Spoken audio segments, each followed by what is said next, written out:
महिन्यापासून आपण कर्णाचा कोश ह्या विषयावर शिकत आहोत आणि आपण सुरुवातीला पाहिलं की कर्णाचा कोश देवाने मोशेला डायग्राम दिलं, त्याची माहिती दिली, कशा प्रकारे त्याला बनवायचं, त्याचं मोजमाप दिलं, कसं असलं पाहिजे त्याचं सगळं चित्रण परमेश्वराने मोशेला सांगितलं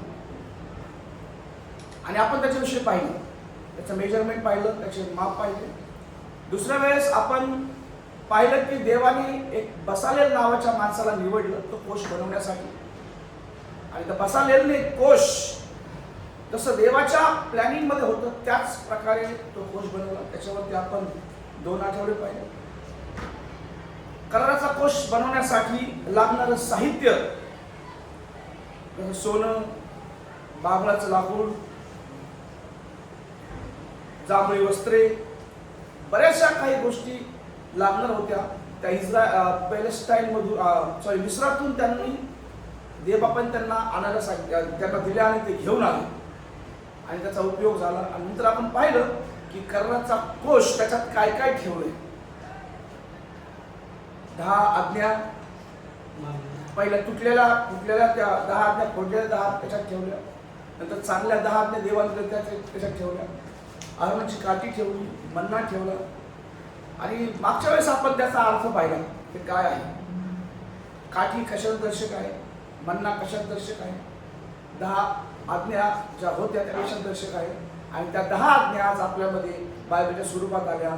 तर आपण मागच्या वेळेस पाहिलं की आपल्यापर्यंत बायबल कसं पोहोचलं. अनेक गोष्टी घडामोडी आपण गेल्या 1.5 महिन्यापासून एकाच विषयावरती आपण ऐकत आहोत, कर्णाचा कोश. आणि आज देखील थोडक्यात आपण काही माहिती पाहूया कर्णाच्या कोशाविषयी. आणि म्हणून देवाचं वचन ऐकत असताना आपल्याला लक्ष देऊन ऐकायला पाहिजे.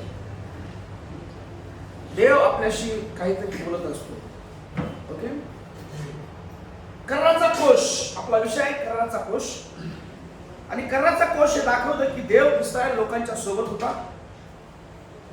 आणि देव पवित्र आहे आणि देव त्याच्या लोकांसोबत उपस्थित असल्याचं चिन्ह त्या कर्णाच्या कोशातून आम्हाला दिसलं. देव त्याच्या लोकांसोबत चालतो, देव त्याच्या लोकांच्या गरजा पुरवतो आणि देव त्याच्या लोकांना मार्ग दाखवतो. या संदुकाच्या माध्यमातून आपण पाहणार आहोत. या संदुकाच्या माध्यमातून देव इस्रायल लोकांसोबत चालला, त्यांनी लोकांना मार्ग दाखवले, त्यांनी लोकांच्या गरजा पुरवल्या आणि देव त्यांच्या सोबत, इस्रायल लोकांच्या सोबत देव चालला. कारण ह्या कोशात देवाने स्वतःच्या हातानं लिहिलेल्या 10 आज्ञा ह्या कर्णाच्या कोशात होत्या. देवाने निवडलेला वंश अहरोन, त्याची काठी त्या कर्णाच्या कोशात होती आणि देवाने स्वर्गातून पाठवलेला मन्ना त्या कर्णाच्या कोशात होता. नंबर 1, स्वर्गातून देवाने वचन दिला ते त्या कोशात होता. देवाने स्वर्गातून ज्याची निवड केली, अशक्य गोष्ट शक्य करून दाखवली, त्या काठीला बदाम आले, फुलं आले. देवाने स्वर्गातून त्या काठीला जीवन दिलं. देवाने पुढारी पण नेमलं, देवाने याजक नेमले आणि दुसरी गोष्ट, देवाने स्वर्गातून मन्ना पाठवला. ज्या गोष्टी स्वर्गातून आल्या त्या कर्णाच्या कोशात होत्या,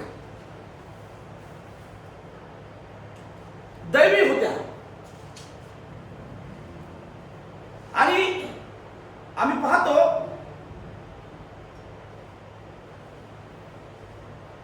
देवाने या कर्णाच्या कोशामध्ये 10 आज्ञा ठेवल्या. मागच्या वेळेस आपण पाहिलं 10 आज्ञा देवाचं हृदय दर्शवतात. देवाच्या हृदयात मानवाचं काय आहे? देवाची योजना होती की मानवाने योग्य मार्गाने चालावं, नियमाने चालावं, डावी उजवीकडे वळू नये, पापात पडू नये. म्हणून देवाने माणसाला नियम दिले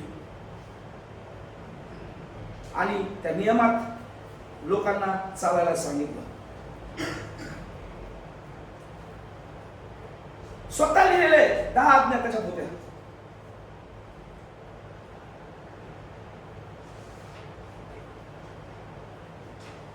त्याच्यामध्ये अहरोनाची काठी होती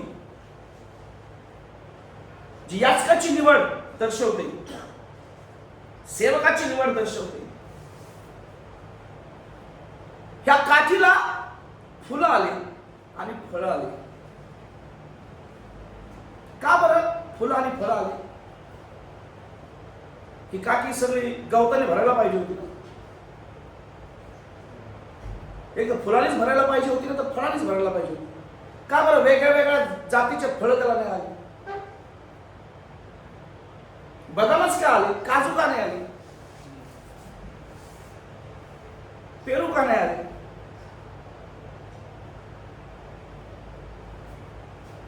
देव जे करतो ते योजनापूर्वक करतो.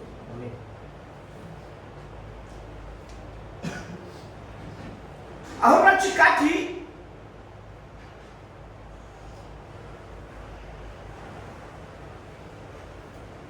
देवाने त्याच्या याचकाला निवडलं, त्याचं दर्शक ते आहे. आणि त्या काठीला फुलं आले व बदाम आले. फुलं काय देतात हो? सुगंध. देवाला दाखवायचं होतं देव ज्या सेवकाला निवडतो त्याच्या जीवनातून देवाच्या वचनाचा सुगंधच निघेल.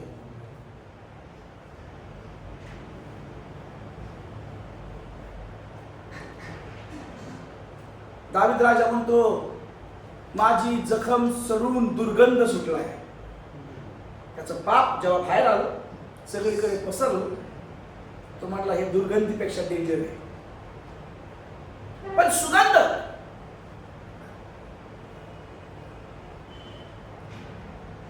फुलातून सुगंध येतो नाही का? फुलं हातात घेतल्यावरती आपण पहिला सुगंध घेतो. का बरं देवाने याला फुलं लावली?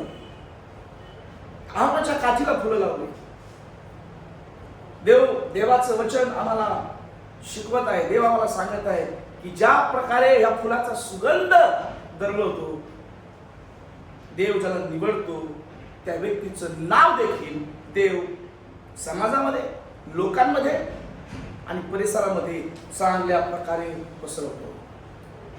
देवाच्या सेवेत चांगलं नाव असणं गरजेचं आहे.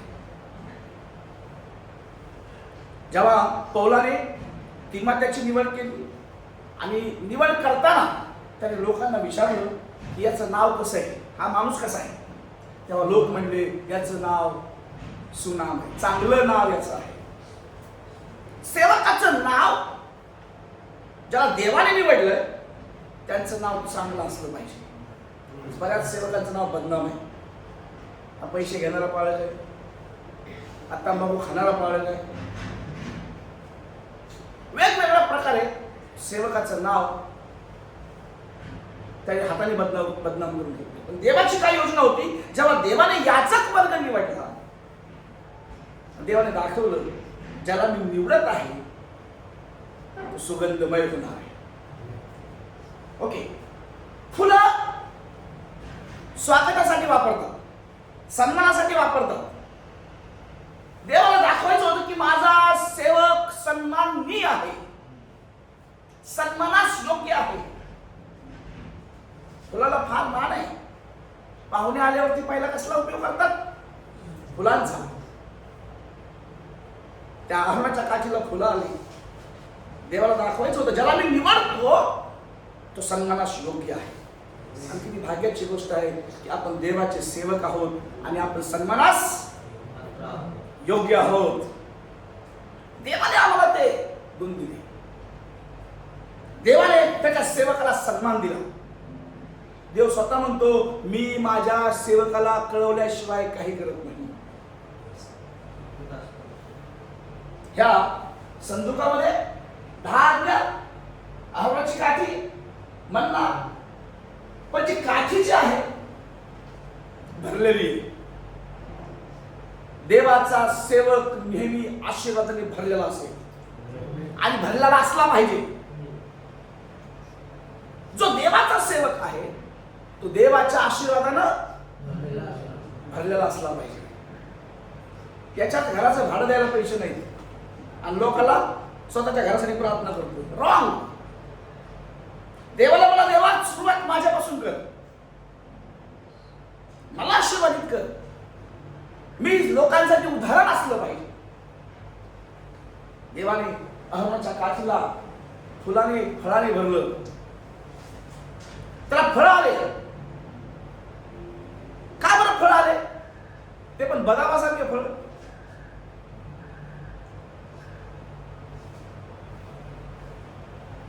त्याला बदाम लागले. देवाने निवडलेला सेवक फळ देणारा असला पाहिजे. देवाने दाखवलं त्या काठीला, त्या याचकाच्या काठीला, त्या पुढाऱ्यांच्या काठीला फळ आले. सेवकाच्या जीवनात फळ असणं गरजेचं आहे. आध्यात्मिक फळ असणं गरजेचं आहे. दिसणारं फळ असणं गरजेचं आहे. आत्मिक फळ असणं गरजेचं आहे. लोक त्यांच्याकडे असले पाहिजे. लोक पण एक प्रकारचं फळ आहे. मंडळांमध्ये नवीन नवीन लोक यावे, ते तुमचे फळ आहेत. देवाच्या लोकांनो, देवाचा सेवक फळाने भरलेला पाहिजे. एखादं झाड माहिती आहे, फळाने भरलेलं असतं, किती सुंदर दिसतं. जे फळाने भरलेलं आहे लोक त्याच्याकडे आकर्षित होतात. जे फळाने भरलेलं असतं ते झाड इतरांना तृप्त करणार असतं. जे फळाने भरलेलं असतं ते वेगवेगळ्या प्रकारच्या विटॅमिनने लोकांना ताकद देणार असतं, बळ देणार असतं, टेस्ट देणार असतं. सेवकाचं जीवन इतरांना घडवणार असलं पाहिजे.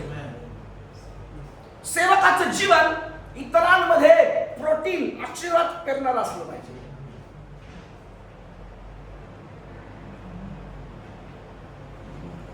बदाम कशासाठी खातात माहिती आहे? बुद्धीसाठी, ब्रेनसाठी.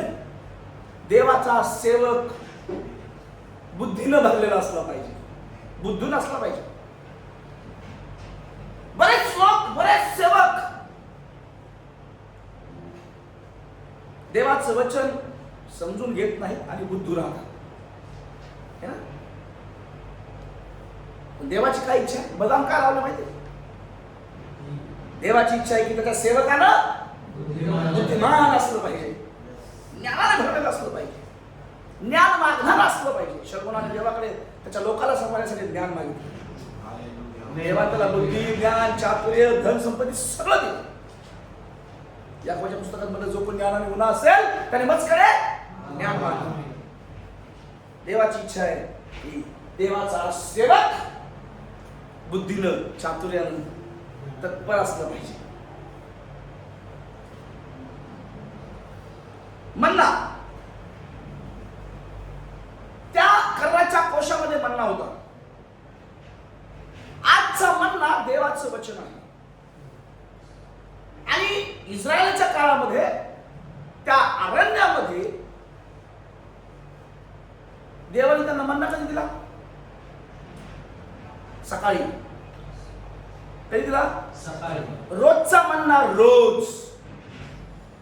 विलाप गीताच्या पुस्तकात म्हणले देवाची दया रोज सकाळी, देवाचं वचन रोज ताजं तवानं आमच्यासाठी आहे. हेच बायबल 2000 वर्षापूर्वी त्या यहुदी लोकांसाठी लागू करून होतं. आज 2000 वर्षाच्या नंतर ह्या मॉडर्न युगात सेम शास्त्रभाग लोकांसाठी लागू आहे. सेम शास्त्रभाग, पण ऍप्लिकेशन दर पिढीमध्ये वेगवेगळ्या प्रकारे लोकांना लागू होत आहे. मन्ना रोज ते खाणारे होते. ज्यांनी मन्ना नाही खाल्लं ते उपाशी राहिले. ज्यांनी म्हणण्याचा चुकीचा उपयोग केला, म्हणणं त्याचा सगळा. आज देवाचं वचन आमच्यासाठी म्हणणं आहे, आत्मिक म्हणणं. जसं भाकर आमच्या शरीराला एनर्जी देते, ताकद देते, तसं देवाचं वचन आमच्या आत्म्याला एनर्जी देते, आम्हाला आत्मिक दृष्ट्या धष्टपुष्ट करतं. आणि बरेच सेवक लोक आज वचनाकडे जात नाहीत. वाचायचं म्हणून वाचतात, घरात बायबल ठेवायचं म्हणून ठेवतात, वाचलं बायबल. आम्हाला रोज देवाच्या वचनाचा मन्ना सेवन करता यायला पाहिजे, ग्रहण करता यायला पाहिजे.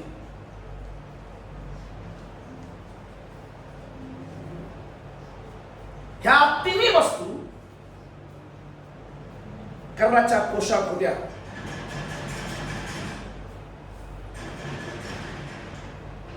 आणि त्या पवित्र कोशाला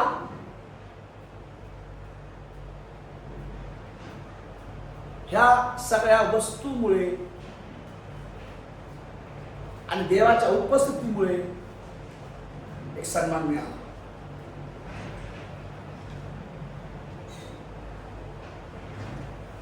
काय काय होत आहे कोशामध्ये? 10 आज्ञा, अहरणाची काठी आणि मन्ना. देवाचं वचन आपल्यापर्यंत आलं. किती व्हॅल्युएबल आहे बघा तो 10 आज्ञा. देवाने जपून ठेवलं. कोणी? देव त्याच्या वचनाचं रक्षण करतो. अनेक लोक शास्त्र संपवायला आले, अनेक लोकांनी बायबल जाळायचे प्रयत्न केले, अनेक लोकांनी देवाचं वचन नष्ट करायचा प्रयत्न केला. ते नष्ट झाले, बायबल असं अजून आहे. विचार करा, 2000 वर्षाहून अधिक काळ बायबल लिहून झाला आहे. जगातलं असं कोणतंच पुस्तक नाही इतकं जुनं आजपर्यंत फास्ट विकत आहे, लोक विकत घेत आहेत. असं कोणतंच पुस्तक नाही ज्याने जीवन बदल जाईल. फक्त हे शास्त्रच आहे जे लोक घेतात, वाचतात आणि त्यांनी लोकांचं जीवन बदलतात. म्हणणा देवाचं वचनच म्हणण्याच्या रूपात आमच्या समोर आहे. आम्ही किती ग्रहण करतो, आम्ही किती त्याचा सन्मान करतो, आम्ही किती त्याला वाचतो, आम्ही नुसतं वाचून चालत नाही, आम्ही कितपत त्याच्यानुसार चालतो. मन्ना खाऊन चालायचं होतं, मन्ना खाऊन देव त्यांना त्या मन्न्यातून एनर्जी देत होता चालण्यासाठी. प्रवास 40 वर्षाचा होता. समजतं? प्रवास 40 वर्षाचा प्रवास. दवाखाना नाही, पाण्याच्या नद्या नाहीत, जंगलात अरण्यामध्ये त्यांना तो देव मन्ना पुरवत होता. आणि तो मन्ना नुसती एनर्जी देत नव्हता, त्यांना आरोग्य देत होता, त्यांच्या बुद्धीला चालना देत होता, त्यांच्या शरीराला सुरक्षित ठेवत होता. देवाचं वचन आध्यात्मिक दृष्ट्या आणि शारीरिक दृष्ट्या आम्हाला तंदुरुस्त करणार आहे, हेल्दी करणार आहे. जो वचनाप्रमाणे चालतो तोच व्यक्ती चालत राहतो. जीवनामध्ये, व्यवसायामध्ये, कामामध्ये, सेवेमध्ये जर चालायचं असेल तर आम्हाला आध्यात्मिक मन्ना म्हणजे शास्त्राचाच आधार घेतला पाहिजे.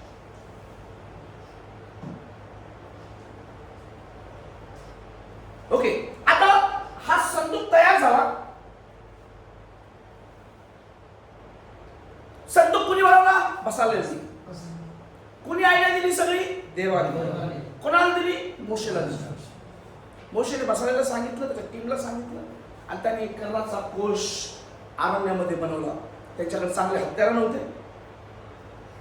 त्यांच्याकडे अवजार नव्हते, तरी देखील देवाने त्यांना कर्णाचा कोश बनण्यासाठी मदत केली.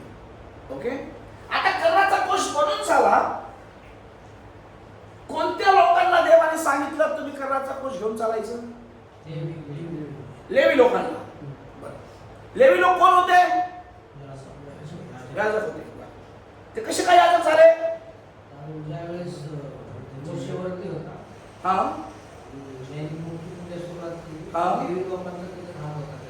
हा विरोध केला. बरं ठीक आहे, आपण बघूयाच. आपण देवाचं वचन वाचूया. अनुवादाचं पुस्तक याचा 10वा अध्याय आणि 8 नंबरचं वचन. लेवीची सुरुवात बघूया आपण. कसं का बरं यांना देवाने निवडले. अनुवाद 10:8 कोणी वाचाल का?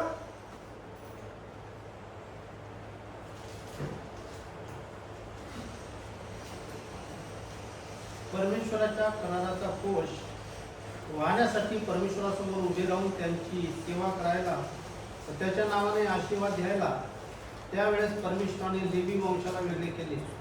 ते आजवर चालू आहे. यामुळे देवीला त्याच्या भाऊबंदाबरोबर काही वाटा किंवा वतन मिळायचे नाही. तुझा देव परमेश्वर. सर अनुवादाचं पुस्तक 10वा अध्याय आणि 8वं वचन. हा अनुवादाचं पुस्तक 10वा अध्याय. परमेश्वराच्या कराराचा कोश वाहण्यासाठी परमेश्वराच्या कराराचा कोश वाहण्यासाठी परमेश्वरासमोर उभे राहून परमेश्वरासमोर उभे राहून त्याची सेवा करायला व त्याच्या नावाने आशीर्वाद द्यायला, त्याची सेवा करण्यासाठी व देवाच्या नावाने लोकांना आशीर्वाद देण्यासाठी त्यावेळेस परमेश्वराने लेवी वंशाला वेगळे केले. परमेश्वरानं लेवी वंशाला ते आजवर चालू बस आहे. बस ते आजपर्यंत चालू आहे. लेवी वंशाला देवाने कशाला वेगळं केलं? त्या कराराचा कोश पुढे घेऊन जाण्यासाठी. ओके, आता आपण मागच्या वेळेस याकोबाचे 12 मुलं पाहिले. याकोबाचं जीवन पाहिलं. याकोबाच्या 12 मुलांपैकी 12ही मुलांना याकोबाने आशीर्वाद दिला. काही मुलांना आशीर्वाद दिला, काही मुलांना आशीर्वादातून श्राप मिळाला. ओके, शिमोन आणि लेवी यांना श्राप मिळाला. का मिळाला बघूया. दिना नावाची त्याला मुलगी होती.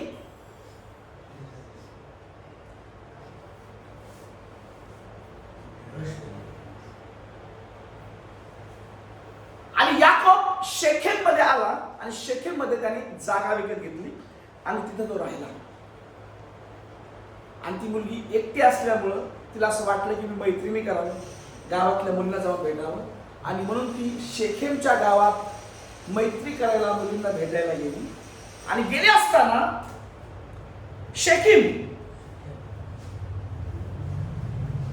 हा कनानी माणूस, आणि शेखीमने तिला पाहिलं आणि तिच्यावर वाईट नजर टाकली आणि तिला एका घरात नेऊन तिच्यावर बलात्कार केला. बरोबर. ही गोष्ट तिच्या भावांना कळाली. आणि 12 जणांपैकी 2 जणांनी ठरवलं की आपण आपल्या बहिणीला घेऊन येऊ, कारण त्यांची बहीण शेखीमच्या कैदेत होती.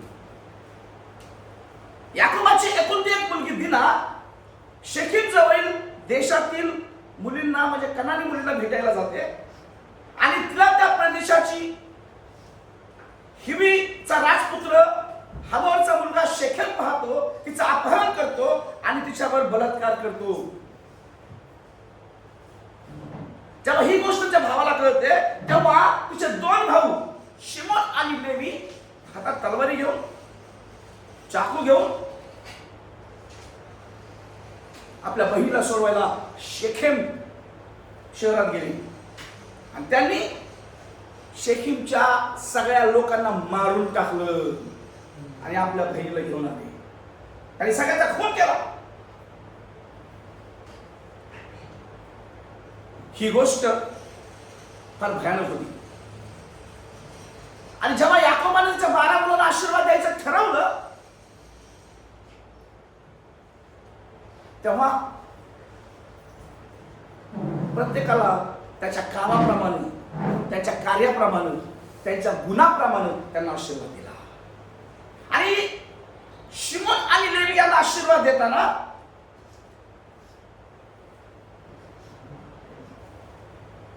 याकोबाने त्यांना आशीर्वाद श्राप दिला. शिमोन किंवा लेवी यांना इतर जमातीप्रमाणे एक मोठा प्रदेश मिळाला नाही.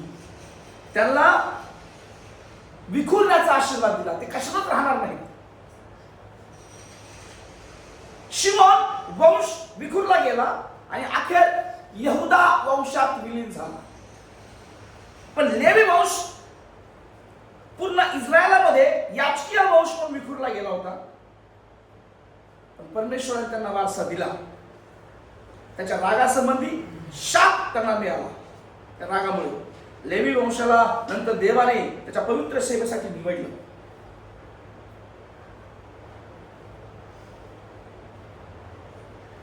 यांचं काही अस्तित्व नव्हतं. जेव्हा बापाने श्राप दिला तेव्हापासून बाकीचे भाऊ यांना सन्मान देत नव्हते, यांना इन्व्हॉल्व करत नव्हते. म्हणून ही टाकून दिलेली जात होती.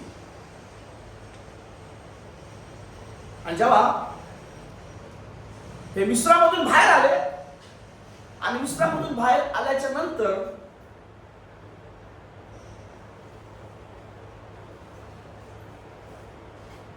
देवाने मोशेला डोंगरावर बोलवलं आणि देवाने त्याला 10 आज्ञा दिल्या. किती दिवस गेले? 40 दिवस 40 रात्र तो देवाच्या सानिध्यात होता. इकडे लोकांना वाटलं आता मोशे काय परत येणार नाही. आणि मग लोकांनी सगळं सोनं जमा केलं आणि त्या सोन्याचं वासरू बनवलं आणि सगळे लोक त्याची आराधना करत. 40 दिवसांनी जेव्हा मोशे खाली आला त्यांनी पाहिलं हे लोक काय करतायत, मूर्तीपूजा करतायत, सोन्याचं वासरू बनवलं. मोशेला राग आला आणि मोशेने 10 आज्ञा फोडून टाकल्या. देवाने त्याला सांगितलं की पुन्हा पाट्या बनव. त्याने पुन्हा पाट्या बनवल्या आणि देवाने 10 आज्ञा पुन्हा मोशेला लिहून दिल्या. आणि मोशे जेव्हा खाली घेऊन आला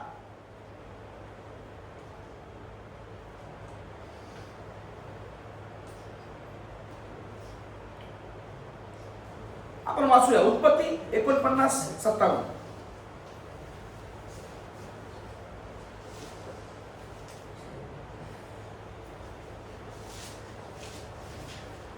जेव्हा दिनाचा बलात्कार झाला तेव्हा याला श्राप दिला. याकोबाने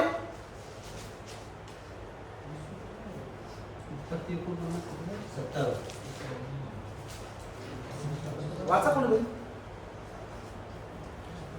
शेकेमवासियावर विशेषतः त्यांची बहीण दिनावर बलात्कार केल्याबद्दल बदला घेण्यासाठी त्यांना अत्यंत हिंसाचार आणि खून केल्याबद्दल दोषी ठरवण्यात आले. याकोबाने त्यांच्या रागाला उग्र आणि क्रूर असल्याचा श्राप दिला आणि त्यांना याकोबामध्ये विखरण्याचे आणि इस्रायलमध्ये विखरण्याचे वचन दिले. बघा आता ते विखुरलेत, त्यांना श्राप मिळालाय, त्यांना त्यांच्या भाऊबंदामध्ये काही सन्मान नाहीये.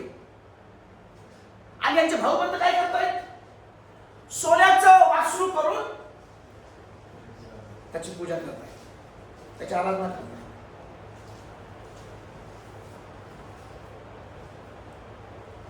निर्गम 32:26 वाचा. मग मोशे छावणीच्या प्रवेशद्वाराजवळ उभा राहिला आणि म्हणाला, जो कोणी परमेश्वराच्या बाजूचा असेल त्याने माझ्याकडे या. आणि सर्व लोक त्याच्याकडे जमले. हॅलो, लक्षात घ्या. आता लेवी लोक यांना काही सन्मान नव्हता. पण आज काय घडलं बघा, काय घडलं. मोशेला कळालं हे लोक मूर्तीपूजा करतायत. तेव्हा मोशे पुढे आला आणि म्हणला, असं कोण आहे ज्यांनी आपलं सोनं ह्या वासरू बनवायला दिलं नाही? असं कोण आहे ज्यांनी मूर्तीपूजा केली नाही? असं कोण आहे जो जिवंत देवासोबत सहभागी राहायला तयार आहे? आणि असं कोण आहे ज्यांनी या मूर्तीला मान दिला नाही? त्यांनी माझ्या बाजूने या. 12 गोत्रापैकी एक गोत्र मोशेच्या बाजूला आलं. किती? आणि त्याच्याचमुळे देवाने लेवी समुदायाला संदूक वाहण्यासाठी नेमलं. बरं, माझा प्रश्न आहे असा, का बरं मोशे मोशेने 10 आज्ञा फोडल्या? जिवंत देवाला सोडून स्वतःचा देव बनवला. Very good. अजून कोण सांगेल? कोण आहे आपल्यामध्ये असं? इस्रायलचा देव नको पाहिजे. इस्रायलचं लोक पाहिजे. हे का झालं? मूर्ती पूजा करायची. मूर्ती पूजा करायची. त्याच्यात त्यांना देव त्यांना त्याच्यात चालू. अच्छा, ओके, गुड. अजून विश्वास पण ठेवला नाही की मोशे देवाला भेटून परत येईल. हां, बरं. सर त्यांना असं वाटलं होतं की मोशे वरती गेला येईल की नाही माहिती नाही, मग आपला उद्धार करतात कोणीतरी आपला देव पाहिजे म्हणून त्यांनी देव बोलवला. वा वा, व्हेरी गुड, फार छान. और पण वाटते काय? ठीक आहे. लक्षात घ्या, मोशे का चिडला? आज तुम्हाला एक गुपित सिक्रेट सांगून पाहिजे. जेव्हा हे मिस्रामध्ये होते, मिस्री लोकांनी यांना सोनं दिलं. काय दिलं? आणि सोन्याला घेऊन देवाचा काय उद्देश होता? कर्णाचा कोश बनवायचा. काय बनवायचा? कर्णाच्या कोशासाठी देवाने या इस्रायल लोकांना सोनं मिळवून दिलं. आणि सोन्याचं काय केलं? जेव्हा मोशे 40 दिवस डोंगरावरती होता, तेव्हा देवाने त्याला सांगितलं होतं, आता मला तुमच्या लोकांच्या सोबत चालायचंय, माझ्यासाठी एक कोश बनवा. सोनं लागेल, लाकडं लागतील. सोन्याचा उल्लेख त्याच्यामध्ये होता. आणि मोशे खाली आला तेव्हा त्याला समजलं, देवाच्या संतुकासाठी उपयोगात येणारं सोनं यांनी, म्हणून त्याचं डोकं बिघडलं आणि त्याने सगळा राख पाट्या फोडण्यावर काढला. That is a secret. आता पाट्या संतूक बनवायचा कसा? सगळं सोनं तर यांनी, सोनं कशासाठी होतं? ज्या गोष्टी देवाने त्याच्या कार्यासाठी गोळा केल्या, ज्या गोष्टी देवाच्या सेवेत उपयोगात येणार आहेत, जे सेवक देवाच्या सेवेत उपयोगात येणार आहेत, जर देवाची सेवा सोडून दुसऱ्या कामात उपयोगात येत असतील तर देवाचा क्रोध भडकणारच आहे. हॅलो, देव त्याची महिमा कधीच मूर्तीला मिळू देत नाही. जे देवाला पाहिजे ते देवासाठीच आहे.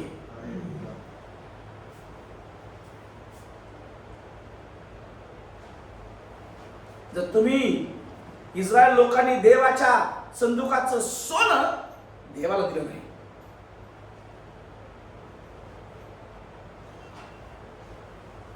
देवाच्या संदूक बनवायसाठी जे कष्ट करायचे होते त्यांनी कष्ट दिले नाही. आणि म्हणून मोशेचा क्रोध भडकला. बरेच लोक मोशेला दोषी ठरवतात की मोशेची चूक आहे, त्याने पाट्या फोडल्या, पण त्याचा उद्देश फार वेगळा होता. आज बरेच सेवक लोक तुम्ही तुमचा वेळ देवाला देत नाही, ती एक मूर्ती पूजाच आहे. सोन्यासारखा तुमचा वेळ देवाला देत नाहीत, आणि जी गोष्ट देवाला पाहिजे आपण देवाला देत नाहीत, ती मूर्ती पूजा आहे.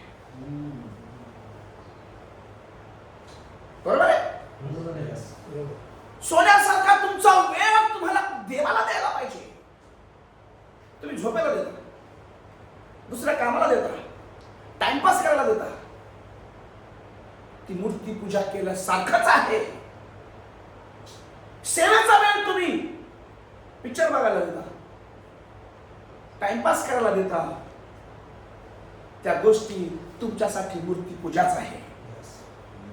जो पैसा तुम्ही देवाच्या सेवेला द्यायला पाहिजे, तुम्ही कंजूसपणा करता, देत नाही, ती तुमची मूर्ती पूजा आहे. हा भारताचा रेकॉर्ड आहे. फार बोटावर मोजणे इतके लोक देवाला दशमच देतात, आणि म्हणून त्यांचं जीवन आशीर्वादित नाही. कारण ते त्या पैशाला त्यांचा देव दिलाय. पैसाच त्यांच्यासाठी मूर्ती झालाय.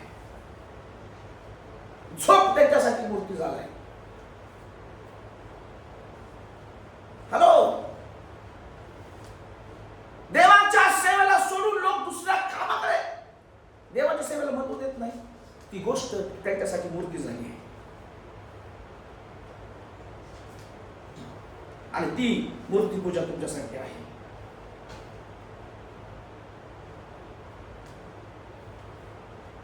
जे देवाला द्यायला पाहिजे आम्ही ते देवाला देत नाही.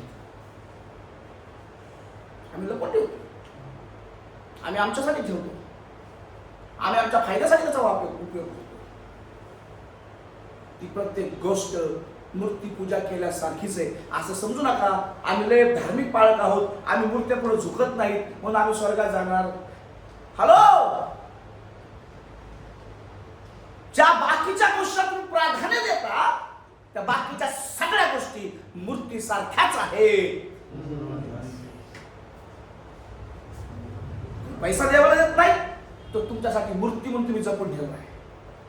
तुम्ही देवाला वेळ देत नाही, तुमचा वेळ मूर्तीसारखा तुम्ही जपून ठेवलाय. तुमचे लेकरं तुम्ही देवाच्या सेवेला देत नाहीत. तुम्ही लेकरांना फार लाडवता. नाही नाही, डॉक्टर बनवा, इंजिनियर बनवा, पोलीस सेवक बनवत नाही. तुमचे लेकर पण तुमच्यासाठी मूर्तीसारखे होतील.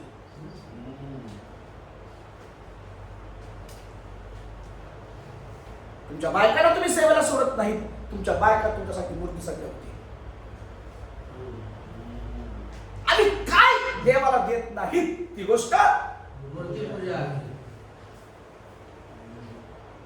मूर्तीपूजाच आहे. आज आम्हाला विचार करायचा आहे. ह्या लोकांनी फक्त सोनं दिलं हो, इतका देवाचा कोप भडकला, मोशे भडकला आणि 10 आज्ञा फोडून टाकल्या. देवाने पुन्हा दया केली आणि त्या दिल्या. सोनं देवाच्या संदुकासाठी, ज्याचा देव स्वतः राहणार होता त्याच्यासाठी सोनं होतं. पण यांनी मूर्त्यासाठी सोनं वापरलं. तुम्ही तुमच्या जीवनातल्या महत्वाच्या गोष्टी कोणाला समर्पित करत आहात फार महत्वाचं आहे. तुमचं जीवन तुम्ही कोणाला समर्पित केलंय. संत पौल म्हणतो मी जगतो असे नाही तर माझ्या ठाई. म्हणजे तो कोणासाठी जगतो आणि आम्ही कोणासाठी जगतो. बायकोसाठी, लेकरासाठी, संसारासाठी, गाडी भाड्यासाठी, बँकेचे हप्ते भरण्यासाठी. दुसऱ्यांसाठी आम्ही जगतो. जगातले लोक काम का करतात. एका वाचलं काय रात्र कष्ट करतो तर काय बायका लेकर सांभाळायचे. वाल्ल्या कोणाला विचारलं काय ते खुलं करतो तर मला बायको लेकर सांभाळायचे. माहिती का नाही. दुसऱ्यांना शिकवण्यासाठी तुम्ही जगता, दुसऱ्यांना सांभाळण्यासाठी जगता आणि स्वतःसाठी देवासाठी काय. लोक सेवा का करतात. कुटुंब चालवलं.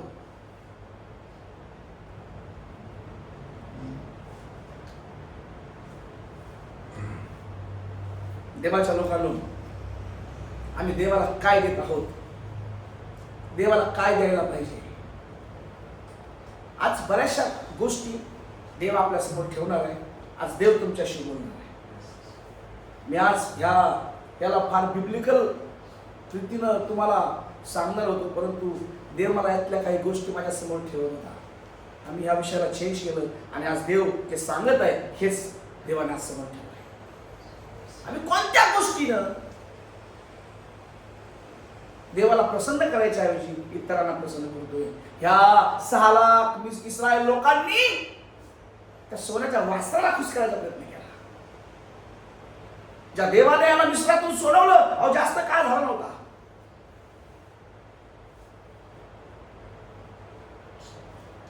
जास्त काळ तरी देखील ह्या लोकांना जिवंत देव कळाला नाही. अनेक वर्ष वर्षापासून देवाचा अनुभव यांना होता. त्यांना माहिती होतं ते गुलाम का झाले. देवाच्या लोकांना देव समजणं गरजेचं आहे. आम्ही देवाला काय देत आहोत ते समजणं पण गरजेचं आहे.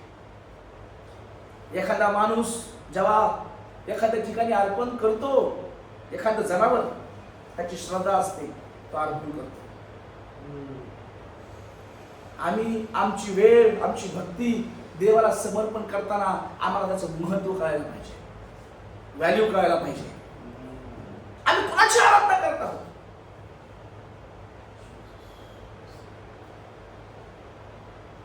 जिवंत देवाची.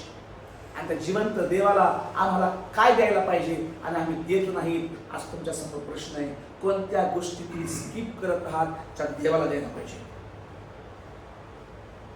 कोणत्या गोष्टी तुम्ही थांबवत आहात त्या देवाला द्यायला पाहिजे.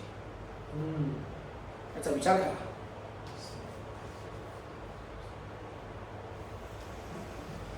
जर तुम्ही दुसऱ्या गोष्टी करत आहात तर तुमच्यासाठी महामूर्ती पूजा आहे.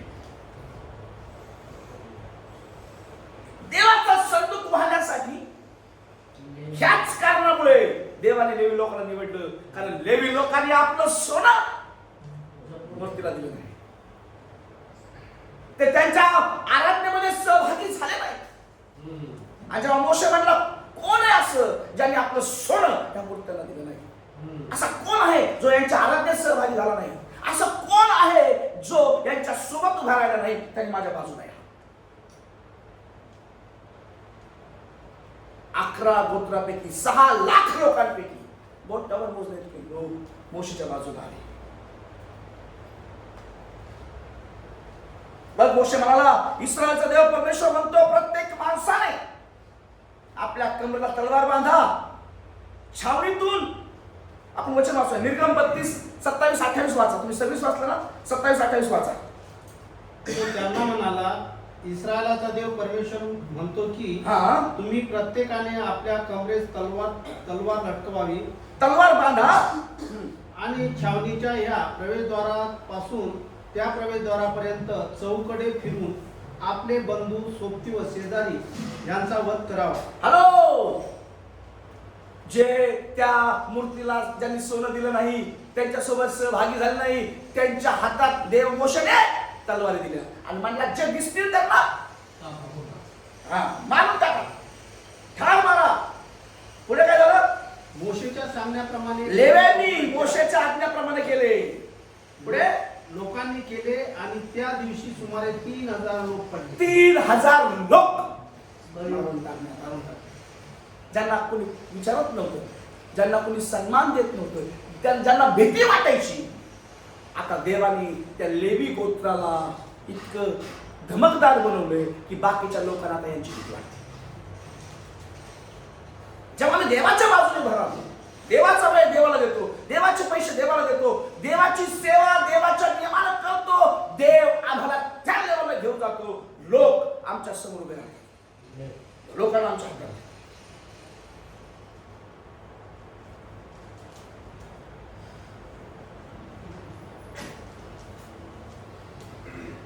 अनुवाद 31वा अध्याय 9 नंबरचं वचन वाचा.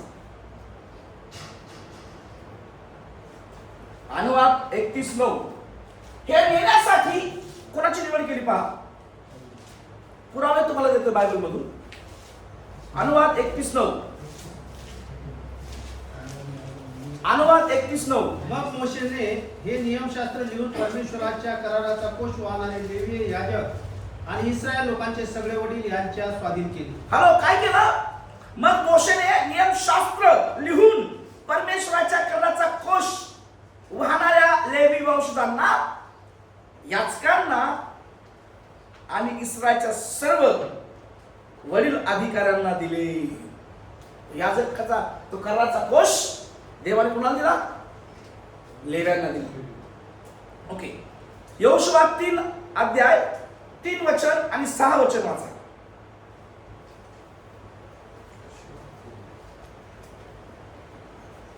तीन अध्याय, यहोशुआ 3 3रा अध्याय 3रं वचन.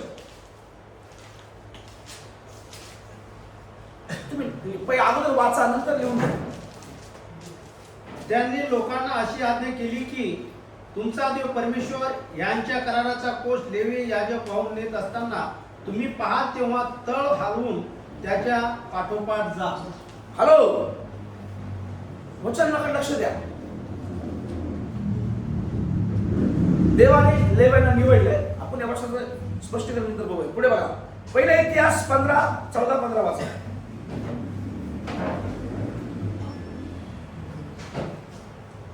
पहिले इतिहास 14:15. पहिले इतिहास याचा 15वा अध्याय. 14 वचन. हा, यावरून याजक व लेवी हे इस्रायलाचा देव परमेश्वर यांचा कोष घेऊन जाण्यासाठी सुचिरभूत झाले. मोशेने परमेश्वराच्या सांगण्यावरून आज्ञा केली होती, तिला अनुसरून लेव्यांनी त्या कोशाला लावलेल्या काठ्या आपल्या खांद्यावर घेऊन कोश वाहिला. ओके, ऐकून घ्या. लेवी गोत्राला कराराचा कोष वाहण्याची जबाबदारी दिली. ज्याला देवाने निवडला आहे, हॅलो लक्षात घ्या, तोच कोष वाहू शकतो. ज्याला देवाने निवडलं आहे तोच वचनाचं स्पष्टीकरण देऊ शकतो. ज्याला देवाने निवडलं आहे त्यालाच देवाचं वचन शिकवायचा अधिकार आहे. ज्याला देवाने निवडलंय तोच देवाचं वचन पुढे घेऊन जाऊ शकतो. ज्याला देवाने निवडलंय तोच देवाची सेवा पुढे घेऊन जाऊ शकतो. ज्याला देवाने निवडलंय तोच देवाच्या कार्याला पुढे पुढे पुढे नेऊ शकतो. बाकीचे लोक स्वतःच पुढे जायचा प्रयत्न करतील, पण एक दिवस पडतील. पण जो देवाचं वचन पुढे घेऊन जातो तो नेहमी पुढे पुढे जातो. बरेच लोक सुरुवात चांगली करतात, पण पुढे जाऊन त्यांचे प्रयत्न थांबतात. बरेच लोक स्वतःहून निघतात, पण पुढे जाऊन साथ न मिळाल्यामुळे ते म्हणतात आम्ही आता हरलो, आमची मंडळी फुटली हो, आता सगळं गेलं आमचं, आता आम्हाला नव्याने सुरुवात करायची. मग 40 वर्षे काय केलं? जो स्वतःला पुढे घेऊन जायचा प्रयत्न करतो तो एक दिवस पडेल, तो एक दिवस थांबेल. आणि आज बरेच सेवक लोक, बरेच विश्वासणारे लोक फक्त स्वतःला पुढे न्यायचा प्रयत्न करतात, स्वतःचं नाव पुढे न्यायचा प्रयत्न करतात, स्वतःचं कुटुंब पुढे न्यायचा प्रयत्न करतात. अनेक पालकांनी मेले, पण त्यांनी कोणाला मंडळीमध्ये पुढारी पण दिलं नाही, म्हणून मेल्यावर मंडळा फुटल्या. होत्याचं नव्हतं झालं. इतके वर्ष सेवा करून काहीच उपयोग झाला नाही. बरेच लोक घराणेशाही चालवतात. मी मग माझा मुलगा पाळत होईल, मग त्याचा मुलगा पाळत होईल. पाळत व्हायला पाहिजे, पण दुसऱ्या मंडळीमध्ये स्वतः त्याने दुसरी मंडळी सुरू करायला पाहिजे आणि त्या मंडळीचा तो पाळत व्हायला पाहिजे, त्याचा मुलगा. देवाचा कोश वाहून नेणारेच आतापर्यंत टिकलेत. आतापर्यंत याचकाचं काम चालू आहे. देवाचं वचन शिकवणारे लोक आहेत, त्यांच्याकडेच गर्दी आहे.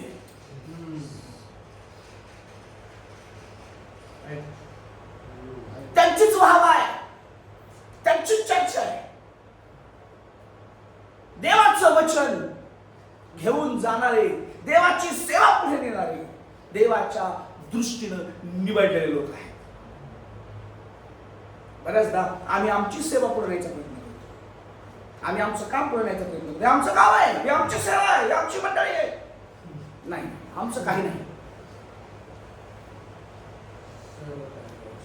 माझं काही नाही रे देवा, तुझंच हे सार, या सृष्टी सौंदर्याचा रे देवा, तूच राखणदार.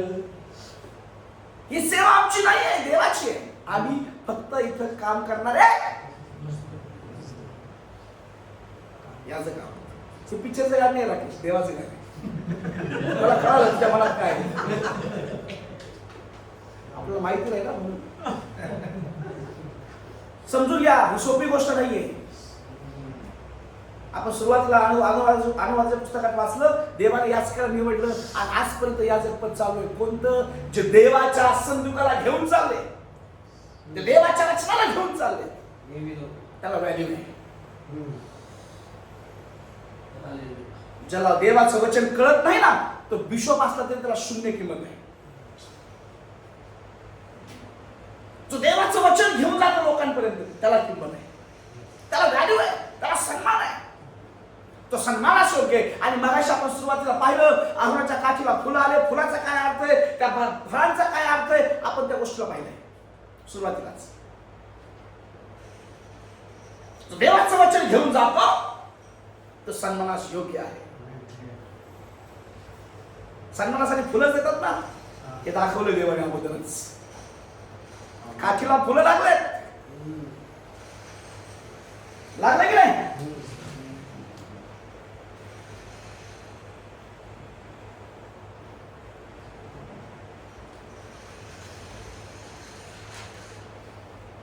देवाच्या सेवकांनो, देवाचे सेवक ह्या नात्यानं आम्हाला फक्त देवाच्याच वचनाला, देवाच्या सुवार्तेलाच पुढे न्यायला पाहिजे. सगळे लोक कुणाचं नाव निघत नाही, पण याचकाचं नाव आजही निघत आहे. याचकाला सन्मान आहे. आणि म्हणून जीवनामध्ये देवाच्या वचनाची सुवार्ता पुढे न्यायचा प्रयत्न करा. देवाच्या वचनाचा संदेश पुढे न्यायचा प्रयत्न करा. घराघरात देवाचं वचन पसरवायचा प्रयत्न करा. आणि जो घेऊन जातो तो निवडलेला याजक आहे. तुम्ही निवडलेले याजक आहे. तुम्हाला आणि मला देवाने निवडलंय त्याचं काम पुढे नेण्यासाठी. देवाने तुम्हाला आणि मला निवडलंय त्याची सेवा पुढे नेण्यासाठी. देवाने तुम्हाला आणि मला निवडले त्याच्या मंडळांना स्थापन करण्यासाठी. देवाने तुम्हाला आणि मला निवडलंय त्याच्या राज्यासाठी पुढारी उभे करण्यासाठी. जर आम्ही ह्या गोष्टी करत नाही तर आम्ही स्वतःलाच पुढे घेऊन जातो. आणि देवाचं वचन तो कोश आजही लोकांच्या मागे आहे. लक्षात ठेवा, वचन तुमच्या मागून तुम्ही पुढे आहात का वचन पुढे तुम्ही त्याच्या मागे आहात? स्वतःला विचार करा. बरेच लोक ना संदेश सांगताना वचन कमी आणि स्वतःच शहाणपणा जास्त करतात. बघा, त्यांचं उदाहरण जास्त असतं. ते लोकांना देवाचं वचन समजलं नाही. जो माणूस इकडल्या तिकडल्या गप्पा संदेशात करतो, आपण पाड्यात म्हणून सांगतोय, समजायचं त्याला वचन अजून काय आलेलं नाही. तो वचनाला घेऊन चाललेला नाही, तो जगाला घेऊन चाललाय. म्हणून त्याच्या मुखातून जग जिंकलं. वचनाला घेऊन चालला तुमच्या मुखातून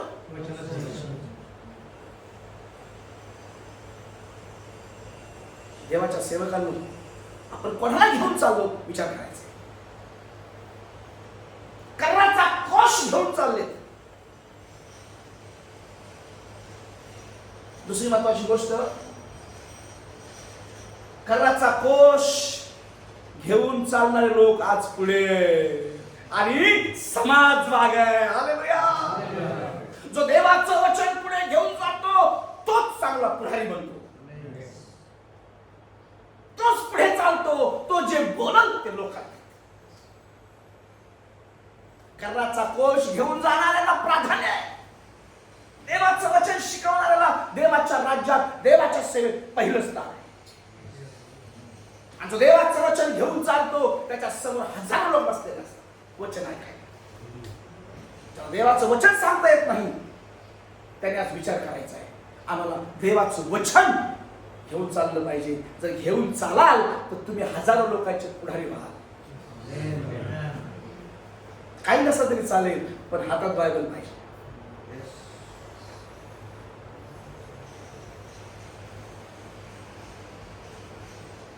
त्याच्यातली माहिती पाहिजे. वचन घेऊन चालणारे पुढे पुढे राखा जनसमुदाय. कोण कोणाला मान सन्मान जास्त आहे? देवाच्या सेवकाला सन्मान जास्त आहे जो देवाचं वचन पुढे घेऊन जातो. जो स्वतःला पुढे घेऊन जातो त्याला लोक शिव्याच देणार, त्याला नावच ठेवणार. आजपासून स्वतःची बढाई मारणं बंद करू आणि देवाच्या वचनाची बढाई करणं सुरू. आम्ही गाणं गातो फक्त तू बळे मैं घटू मेरे जीवन से महिमा तुझे मिले. फक्त गाणे ती त्या गाण्यात पण स्वतःला दाखवायचा प्रयत्न करतो. बघा how can I sing that song, this song.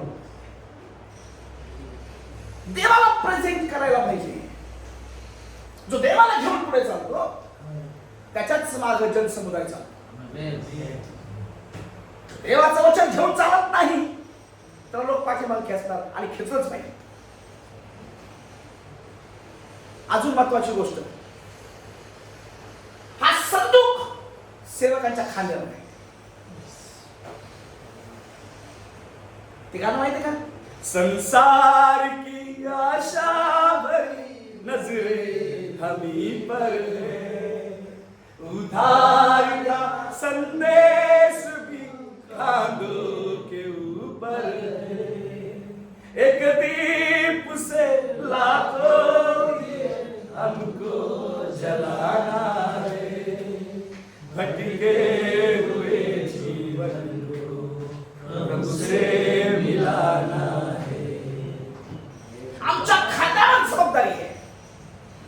संदूकाची जबाबदारी ज्याने खांद्यावर जबाबदारी घेतली तो जबाबदार आहे. आणि देव जबाबदार लोकांच्याच खांद्यावर जबाबदारी घेतो.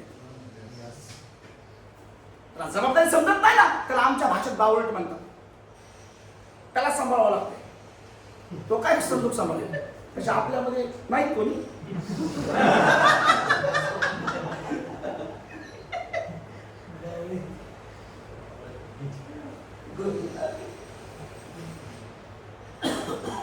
काय दिसतं मला?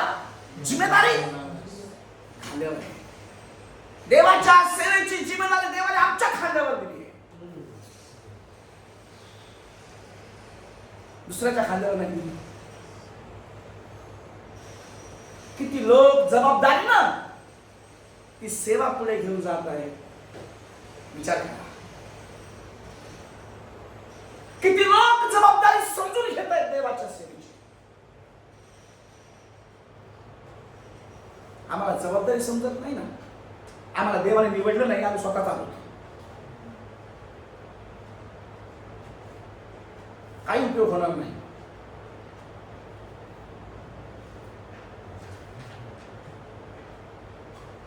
देवाचं वचन त्याची सुवार्ता सांगण्याची जबाबदारी घ्या, कारण देवाने आम्हाला निवडलंय. जर तुम्हाला वाटतं, आपल्याला असं वाटतं की खरंच देवाने मला निवडलंय, तर तो संदूक खांद्यावर असला पाहिजे.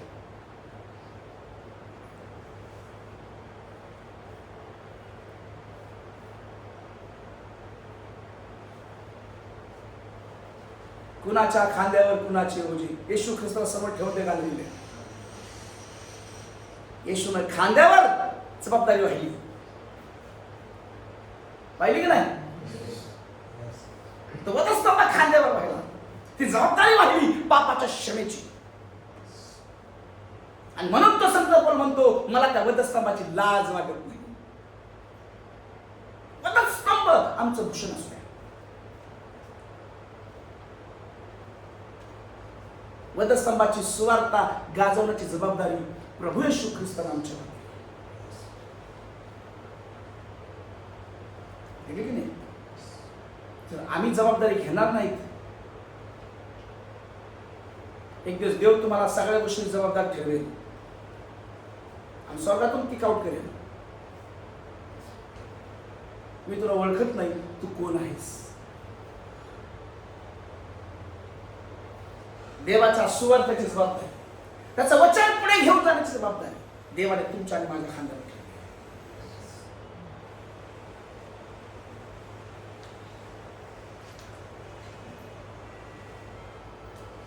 बरोबर आहे?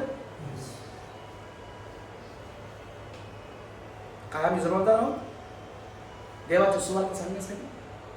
जो जबाबदारीने काम करतो त्याला जास्तीत जास्त जबाबदारी दिली जाते. जो टाइमपास करतो त्याला कधीच जबाबदारी दिली जात नाही. आणि जो व्यक्ती जबाबदार नाही त्याला वॉचमॅनचं काम दिलं जातं. तो वॉचमॅन मध्ये जबाबदार नाही, झोपतोय. याचा अर्थ तो कंपनीत काम करायच्या योग्यतेचा कंपनीच्या बाहेर बस. तुझी जागा बाहेर. देवाची सेवा देवाने आम्हाला जबाबदार म्हणून दिली, आमच्यावर जबाबदारी सोपवली. तू सुवार्ता सांगा, प्रार्थना करा, वचन शिकवा, पुढारी उभे करा, मंडळा स्थापन करा. तुमच्या कुटुंबाला सांभाळायची तुमची जबाबदारी. आमच्या सरकारने सगळीकडे बोर्ड लावले, मेरा देश मेरी जबाबदारी. वाचलं का नाही कधी? मेरा देश. पण देवाची सुवार्ता देण्याची कोणाची जिम्मेदारी? माझी जबाबदारी नाही, जर मी जिम्मेदार आहे. देवाचं राज्य माझ्या एरियात पसरत नाही तर मी जबाबदार आहे. त्या एरियात जर कोणाचं काय जर झालं, चोरी झाली, काय झालं, तर एका जबाबदारीतला कमिशनर आहे, पोलीस आहे, त्याला जबाबदार पकडा. तू जबाबदार आहेस. कोणाची जबाबदारी आहे? तुमच्या लेकरांची जबाबदारी तुमच्यावर आहे, तुमच्या बायकोची जबाबदारी तुमच्यावर आहे. ती कळते हो. वचनाची आणि सेवेची जबाबदारी आम्हाला कळत नाही. देवाच्या वचनाची जबाबदारी, देवाची सुवार्ता सांगण्याची जबाबदारी. आणि आज ना उद्या म्हणायचंच आहे ना. पण कसं मरतोय आता आपल्याला कळत कसं कसं मरतोय. काय वाईट आहे देवाच्या सेवेत केलं ते?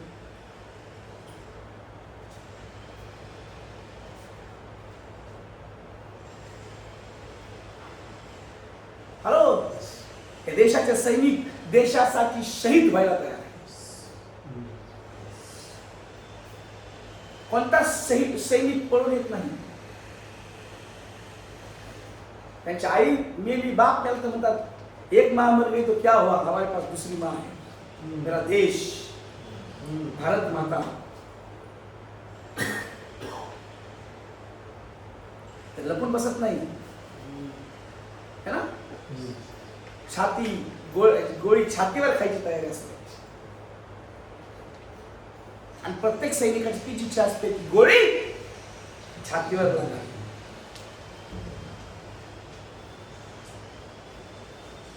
देवाचं वचन, देवाची सेवा देवाने आमच्यावर जबाबदारी दिली. देवाच्या लोकांना तर देवाचं वचन तुम्ही जबाबदारीने सांगत आहात. लक्षात ठेवा, तुम्ही नेहमी लोकांच्या पुढे राहणार, तुम्ही मागे राहणार नाही. आम्हाला वचन लय माहिती, देवाने आम्हाला मस्तक बनवले, शेपूट नाही. आता शब्दाच्या लायकीचा नाही जर वचन सांगत नाहीस, तर सुवार्ता सांगत नाहीस.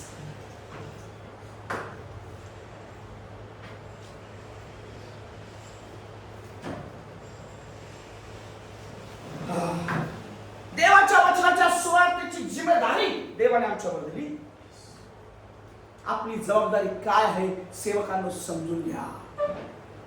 बेजबाबदार राहू नका. आमच्यात एक माणूस पेपर दिले, कुठे ठेवतो असं मला नाही माहित कुठे गेले. तुलाच दिले? नाही नाही नाही सर, मला नाही आठवत मला दिले. कोण जबाबदार आहे? हरवलं कोण जबाबदार आहे?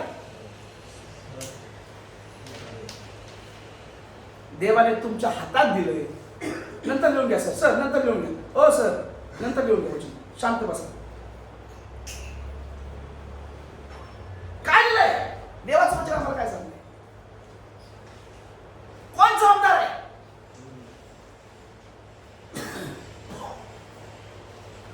देवाचं वचन आम्हाला सांगतं की त्याच्या सेवेची जबाबदारी देवाने आमच्यावर दिली. आम्हाला आमची जबाबदारी समजून घेतली पाहिजे. मुलाचं लग्न करून देतात का? जबाबदारी समजावी. घराच्या बाहेर काढतात का? तुम्हाला घराच्या बाहेर काढायचं नाही.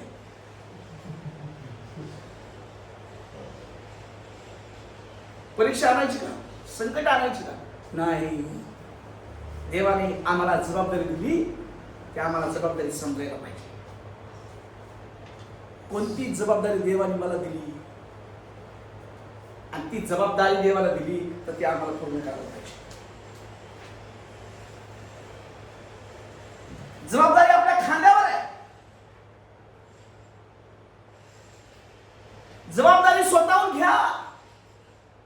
जबाबदारी लेवी लोकांना पण म्हटलं नाही की सोनं देऊ नको, सोनं दे किंवा नको देऊ, ते स्वतःच बोलले आम्हाला द्यायचं नाही, म्हणून याचकाचे भागीदार झाले.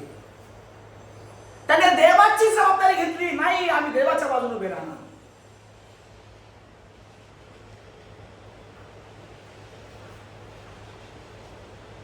स्वतःहून देवाच्या सेवेची जबाबदारी घ्या. स्वतःवरून दुसऱ्या गावांची जबाबदारी घ्या. स्वतःवरून दुसऱ्या नगराची जबाबदारी घ्या. स्वतःवरून वेगवेगळ्या जातीची जबाबदारी घ्या. ह्या जातीत जाऊन मी सेवा करणार, त्या भाषेच्या लोकांना जाऊन मी सेवा करणार, यांच्यासाठी मी प्रार्थना करणार. जो स्वतःहून जबाबदारी घेतो देव त्यालाच मोठमोठ्या जबाबदारी देतो.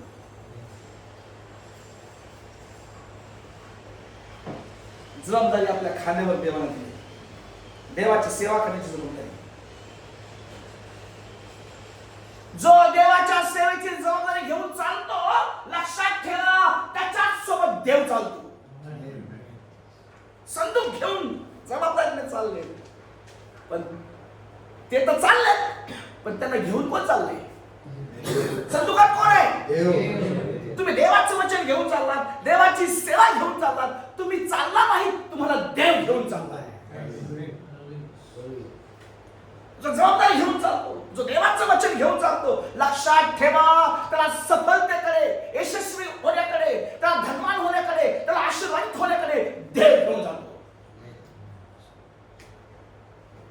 पटते का नाही? हे लोक चाललेत काय ना देव घेऊन चाललंय? काय वाटतं तुम्हाला? असंच दिसतंय ना हे देवाला घेऊन चाललेत, पण खरं चित्र काय आहे? देवाने आता निवडले, मला घेऊन चला, मी तुमच्या सोबत आहे.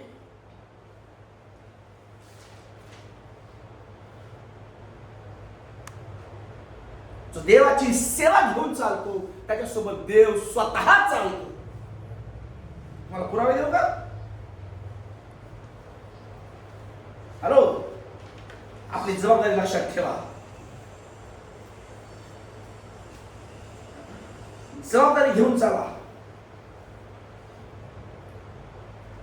जो देवाच्या वचनाला घेऊन चालतो देव त्याच्यासोबत चालतो आणि समाज त्या देवाचं वचन घेऊन चालण्याची माहिती सांगणार. देव तुम्हाला आणि मला आज त्या लेव्यांच्या रूपात पाहत आहे. तुम्ही देवाच्या सेवेची जबाबदारी पुढे न्याल, देव तुमच्यावर भरोसा ठेवत आहे. मला सांगा, देवाचा किती मोठा भरोसा आहे की हे लोक माझी पालखी पाडणार नाही, हे लोक माझा संदूक पाडणार नाही. बैलगाडी तरी पडेल, पडला, पण संदूक हातातून कसा पडेल? कळ लागली तरी चालेल, खांद्याला पायाला गोळ्या आली तरी चालेल. सुवार्ता सांगणाऱ्याचे चरण किती मनोरम आहे.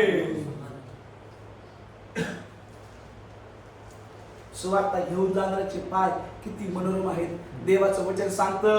हॅलो, बघा देवाने किती विश्वास सांगायच्यावर जबाबदारी दिली. संदूक घेऊन जाण्याची, वचन घेऊन जाण्याची, सेवा करण्याची, सुवार्ता सांगण्याची जबाबदारी. हॅलो, देवाने किती मोठी जबाबदारी यांच्यावर ठेवली, किती विश्वास यांच्यावर ठेवला आहे. तुमच्यावर आणि माझ्यावर देखील तसाच विश्वास आहे. तुमच्यावर आणि माझ्यावर देखील देवाने तसाच भरोसा ठेवला आहे. देवाला माहित आहे हे लोक माझी सुवार्ता थांबवणार नाही. पण मला आता समजलं ते बाहेरचे विरोध करणारे लोक आहेत ना, जे सुवार्तेला विरोध करतात, त्याच्यापेक्षा डेंजर देवाचे लोक आहेत जे सुवार्ताच सांगत नाही, सुवार्ता न सांगून सुवार्ता थांबवत आहे. कोण डेंजर आहे? सांगत नाही. ते सांगणारा थांबवतात, पण आम्ही सांगणारे असून सांगत नाही म्हणजे आम्हीच थांबवतो.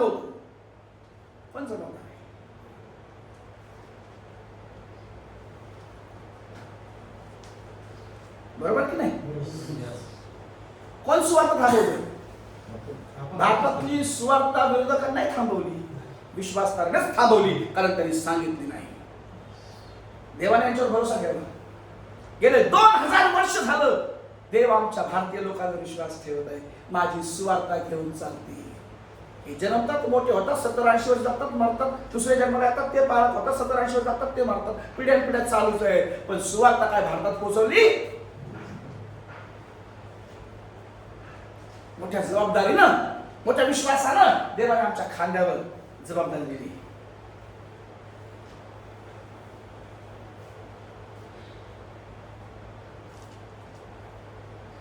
जर तुम्ही देवाची सेवा जबाबदारीने पुढे न्याल, देव तुम्हाला मोठ्या मोठ्या हुद्द्यावर उभं करेल, सन्मानास योग्य करेल. गणनाचं पुस्तक 7वा अध्याय 89 नंबरचं वचन वाचा. गणना 7:89 89 वाचूया.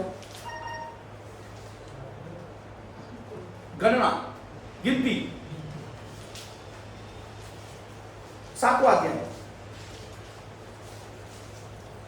मोशे परमेश्वराशी बोलण्यास दर्शन मंडपात गेला तेव्हा साक्ष्यपटाच्या कोशावर असलेल्या दयासनावरून म्हणजे दोन्ही करुबामधून झालेली वाणी त्याने ऐकली. ह्या प्रकारे तो त्यांच्याशी बोलला. माझा ऐका ना, मी पास्टर आहे तुमचा. हे घ्या. हॅलो, इथं येतो बघा. चुळबुळ करू नका, सगळं मिळेल तुम्हाला. फक्त ऐकायची तयारी ठेवा. लिहून घ्यायची काय करताना वह्या अशाच हप्ताभर पडलेल्या असतात. काही लोक वाचतात, चांगली गोष्ट आहे, प्रेज लॉर्ड. तर सगळेच वाचतात तर तुमचं खरंच देवाच्या राज्यात स्वागत आहे. तुम्ही त्याचा उपयोग करता तर देव तुम्हाला आशीर्वादाने भरणार आहे. वाचूया आपण काय झालं पहा. जेव्हा कर्णाचा कोश वाहणारे लोक, देवाने त्याला जबाबदारी दिली, पण या कर्णाच्या कोशातून देव बघा कसा बोलतो. वाचा. मोशे परमेश्वराशी बोलण्यासाठी दर्शन मंडपात गेला. मोशे परमेश्वराशी बोलण्यासाठी दर्शन मंडपात गेला. दर्शन मंडपात गेला. त्यावेळी त्याने परमेश्वराची वाणी परमेश्वराची वाणी त्याच्याशी बोलताना ऐकली. त्याच्याशी बोलताना ऐकली. पुढे ती पाटी आज्ञापठाच्या कोशावरील पवित्र दर्शनावरून दोन करूब दूतांच्या दरम्यान असलेल्या भागातून येत होती. अशा प्रकारे देव मोशे बरोबर बोलला. देव आम्हाला फक्त जळत्या झुडपातून देव बोला तेवढंच पाहिजे.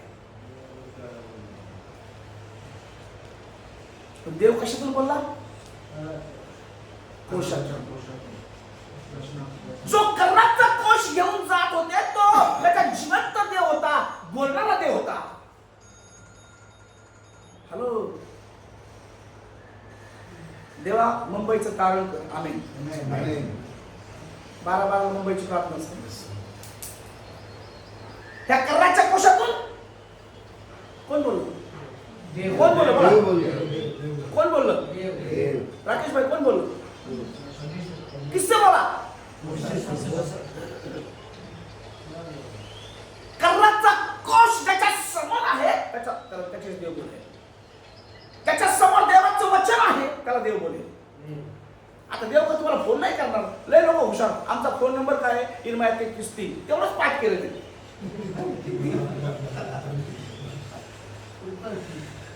पण देवाला तुमच्याशी रोज बोलायचं आहे. कधी बोलायचं आहे? देव मोशेशी बोलत होता. का बोलत होता? कारण लोकांना मार्ग दाखवायचा. लोकांना जेव्हा देव बोलतो तेव्हा देव मार्ग दाखवतो. देव तुम्हाला वचनातून बोलतो. का बोलतो? तुम्हाला मार्ग दाखवण्यासाठी. आज बरेच सेवक लोक वचनाचा मार्ग स्वीकारत नाहीत, आपलाच मार्ग निवडतात, म्हणून मार्गात भटकलेत.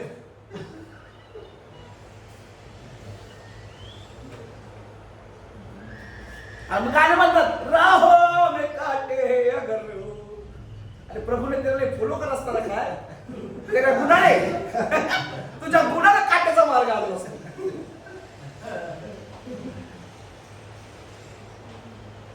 देव मोशेशी कसा बोलला? कोशातून, म्हणजे त्याच्या वचनातून देव त्याच्याशी बोलला. आणि मोशेनं देवाचा आवाज,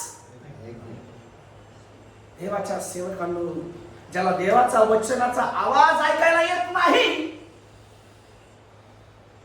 तो आंधळा नाही, बहिरा, सगळा आंधळा बहिरा सगळा, त्याला दिशा सापडणार नाही पुढे जाण्याची, सफल होण्याची, मंडळात जिंकण्याची, आत्मे जिंकण्याची. बघा, मी साधारण सांगत आहे, पण देव तुमच्याशी काय बोलतो तुम्ही समजून घ्या. तुम्ही तुमच्या परीने विचार करा.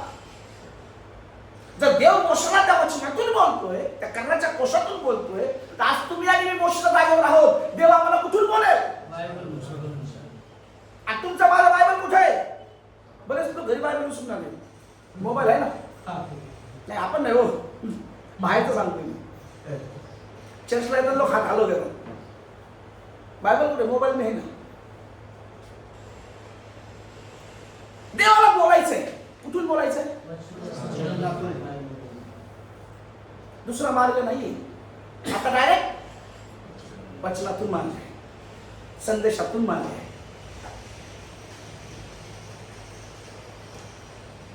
देव मोशेशी संदेशातून बोलत होता. आजही देव त्याच्या सेवकांना, त्याच्या लोकांना बोलू इच्छित आहे. लोक त्यांचं बोलून घेतात, पण जेव्हा देवाला बोलायची वेळ येते, लोकांकडे वेळ नाही. देवाचं ऐकाय. योहानच्या पुस्तकात म्हटलंय, माझी मेंढरे माझी वाणी आणि ओळखतात देखील. पुढचं वाक्य पण लक्षात ठेवा. देवाच्या वाणीला ओळखता यायला पाहिजे, बरोबर ना? प्रभु मुझसे क्या करवाना चाहता है, मुझे समझ में आना चाहिए. देवाचा माझ्यासाठी काय आदेश आहे समजायला पाहिजे. वाचता तर येतं हो,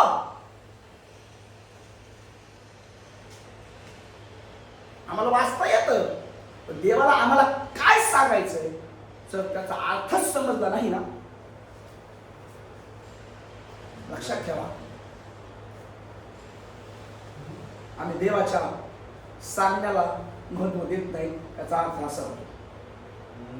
त्या कर्णाच्या कोशातून देव बोलत होता आणि मोशे फक्त ऐकत होता, त्याला दिसत नव्हतं, पण तो स्पष्टपणे देवाचा आवाज ऐकत होता. देवाचं वचन आम्हाला फार स्पष्ट बोलतं. गुंतागुंतीचं कारण काहीच नाही, क्लिअर, स्पष्ट. देवाचं वचन आम्हाला स्पष्टपणे समजतं, आम्ही त्याला जीवनात लागू करतो, त्या प्रकारे करतो.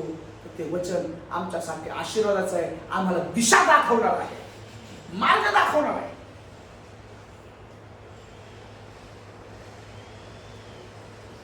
आज मंडळीला मार्ग दाखवण्यासाठी देव तुमच्याशी वचनातूनच बोलणार आहे.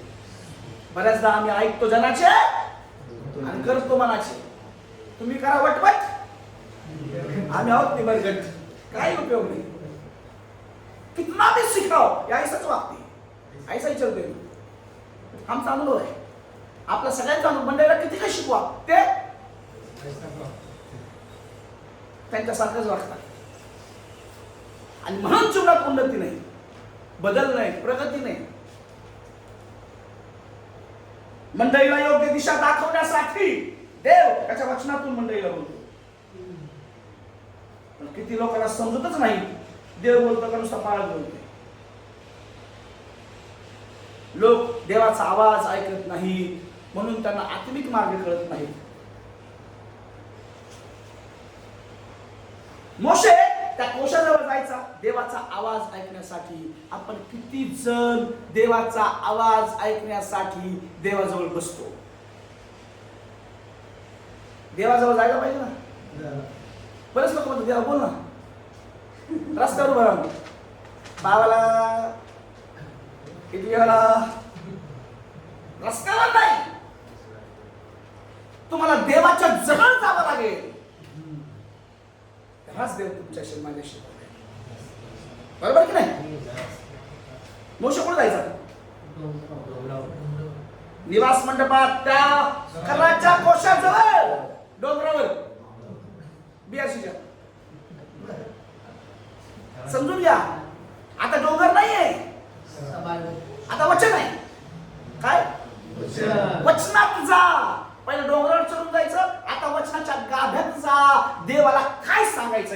ऐकायला.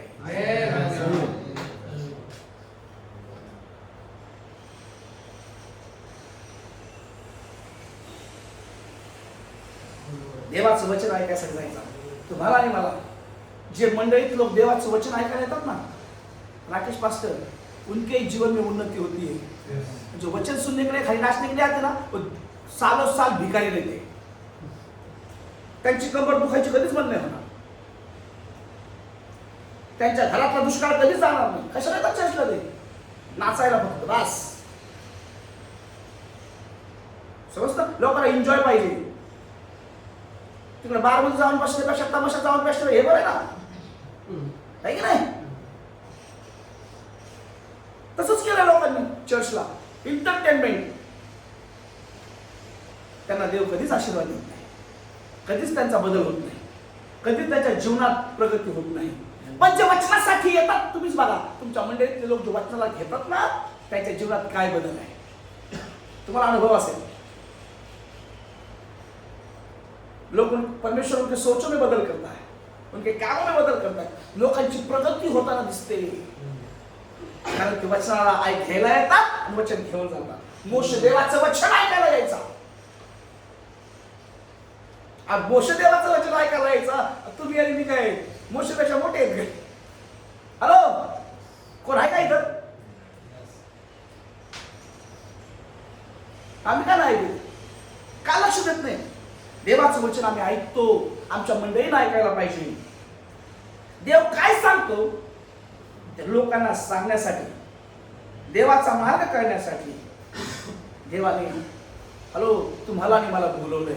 असं वचन ऐका आणि जाऊन सांगा. आजही देवाला त्याच्या लोकांसोबत बोलायचंय, निवडलेल्या लोकांसोबत बोलायचंय. कोणत्या मार्गाने गेलं पाहिजे, कोणती सेवा केली पाहिजे, देवाला त्यांना सांगायचं आहे. आणि तो मार्ग वचन. लक्षात ठेवा, वचनाला धरून चालणारे सफल होते.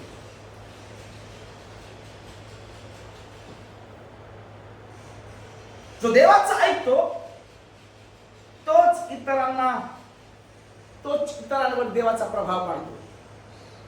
जो देवाचं ऐकतो आणि देवाचं ऐकण्याला सांगतो तोच लोकांवर प्रभाव पाडतो, कारण लोकांवर देवाच्या वचनाचा प्रभाव पडतो.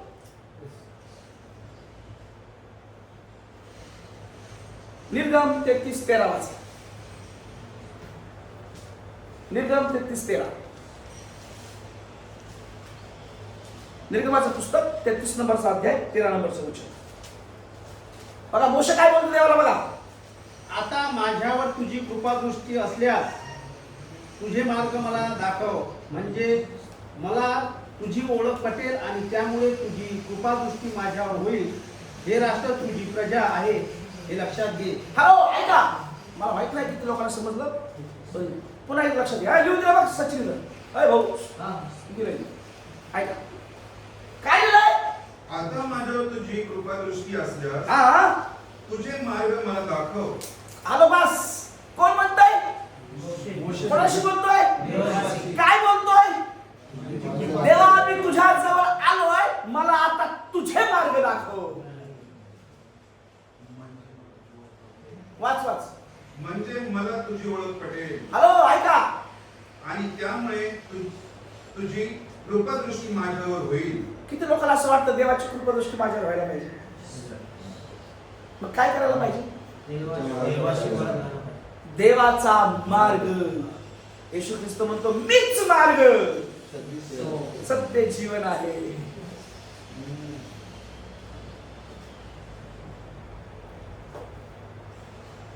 मार्ग कोणता मार्ग? मोशे काय बोलतो? देवा तुझा मार्ग मला कळव. तुला वाटतं ज्या मार्गाने मी गेलं पाहिजे तो मार्ग मला कळव. मोशेला काय म्हणायचंय? देवा तुला जे वाटतं ज्या मार्गाने मी गेलं पाहिजे तो मार्ग मला कळव. माझ्याकडे तर लय मार्ग आहेत, चौक आहे आमच्याकडे, 4 मार्ग आहेत, पण मी कोणत्या मार्गाने गेलं पाहिजे मला दाखव. आणि जो देवाने दाखवलेल्या मार्गाने जातो हलो तो सफल होतो. किती सुंदर मोशे म्हणत, देवा तुझा मार्ग माझ्यासाठी काय मार्ग आहे? मी बरेच लोकांना वाटतं मी काय बिझनेस करावा, लय डोक्यात आयडिया, हे करू का ते करू का ते करू का ते करू, काहीच करत नाही. सेवकांना वाटतं इथं सेवा करू का तिथं करू, तिथं करू का तिथं करू, पण कशी करू तेच माहित नाही.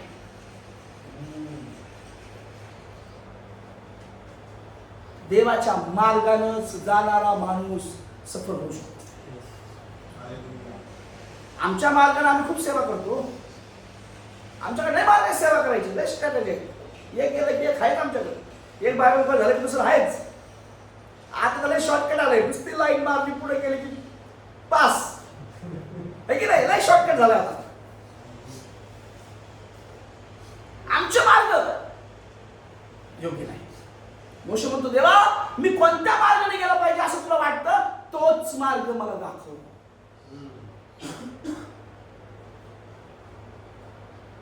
है ना? कोणाच्या मार्गाने चालायचं नाही, देवाच्याच मार्गाने आपण गेलो पाहिजे.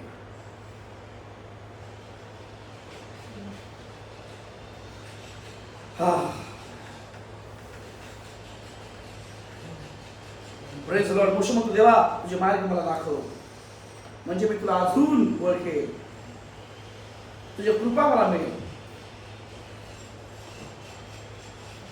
देव त्याच्या लोकांसोबत वचनाच्या द्वारे चालतो. आपण बघूया देव कसं चालतो. लक्षात ठेवा, इस्रायल लोकांच्या सोबत देव कसं चालला, दिवसा एक स्तंभ, रात्री अग्निस्तंभ. पण देव कर्राच्या कोशातून त्यांच्या सोबत चालला. देव देव कधी म्हणाला, तू आगेच्या बेटा पिठीच्या पाठीशी मी आहे, सोबत तुझ्या पुढं पण नाही, तुझ्या सोबत. देव पुढं आहे आणि सोबत आहे, सोबत चालणारा देव. देवाने प्रूफ केलं, याचकांच्या सोबत देव चालतो. कोणाच्या? वचन वाचूया पाचा, लेवी 26:12. आणि मी तुझ्यामध्ये चालेल आणि तुमचा देव होईल आणि तुम्ही माझे लोक व्हा. देव काय म्हणतो, मी तुमच्या मधून चालेल.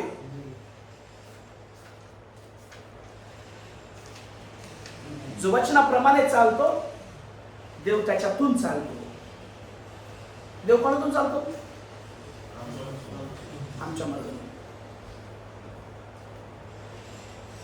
हे गाणं फार छान आहे औरंगाबादला, माहिती का?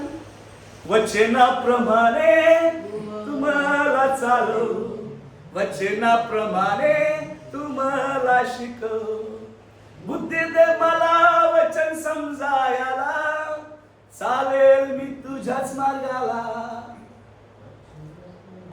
औरंगाबादचं स्पेशल गाणं आहे. वचनातून देव चालतो, वचनाप्रमाणे चालणाऱ्याच्या मधून, ज्याच्यातून वचन चालतात ना, जो वचनाप्रमाणे चालतो, समजायचं याच्यामधून देव.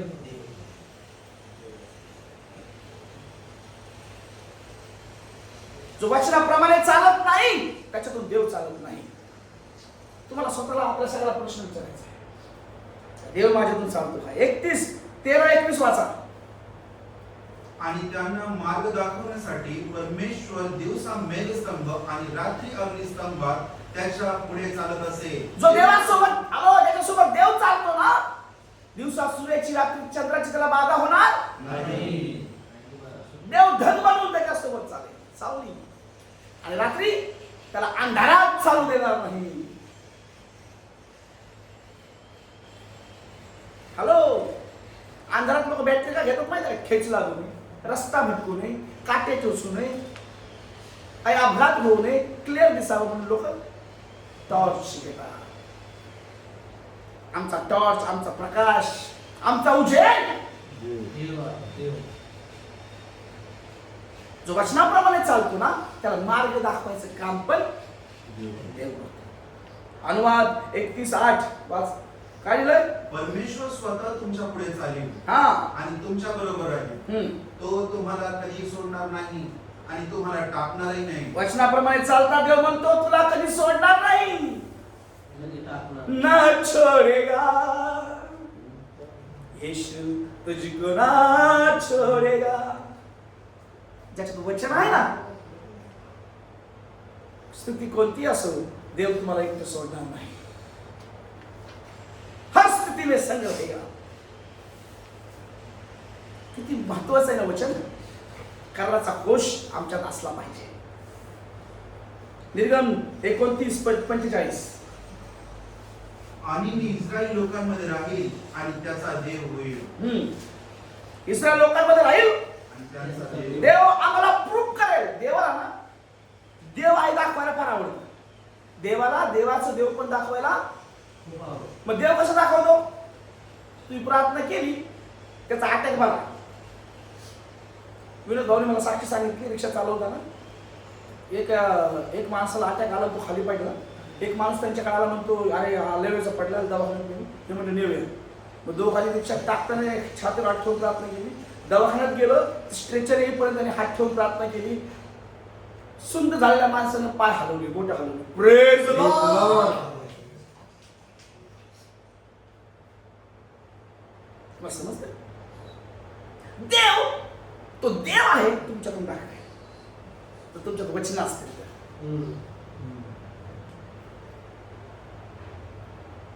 प्रारंभी शब्द होता, शब्द देवाचा होता आणि शब्दच वचनच देव आहे. देवाचे शब्द वचनात आहेत. ते वचनाचे देवाचे शब्द आमच्यात असले पाहिजे, है ना. आणि त्या शब्दाने आम्हाला वस्ती केली. योहान 1:8 मध्ये लिहिलंय.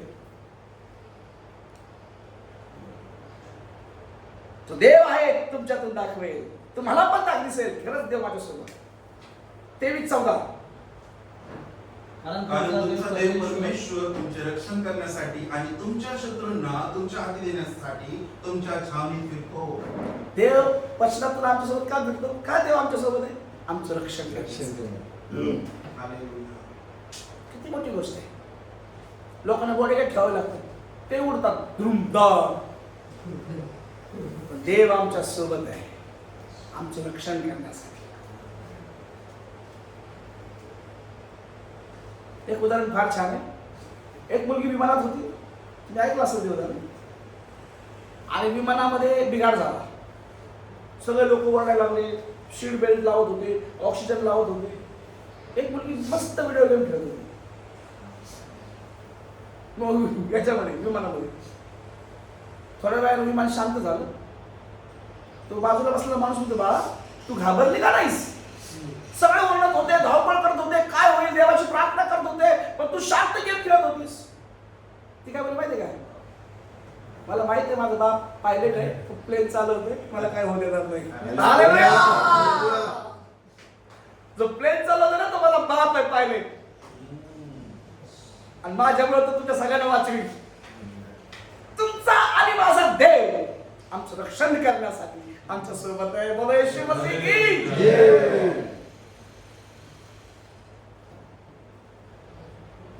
किती छान आहे देवाचं वचन असल्यावरती. पण वचन पाहिजे.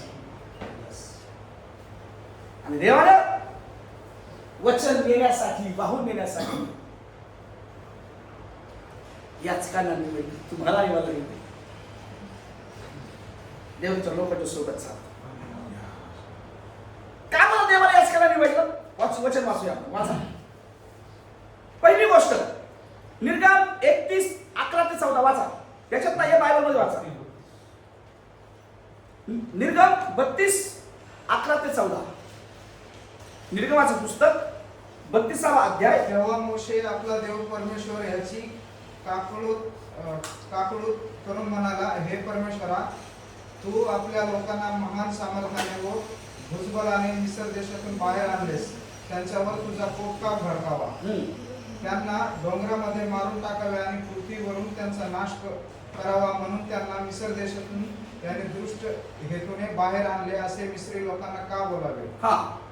आपल्या तीव्र कोपापासून फिर आणि आपल्या लोकांवर आपत्ती आणण्याच्या हेतूपासून परावृत्त हो.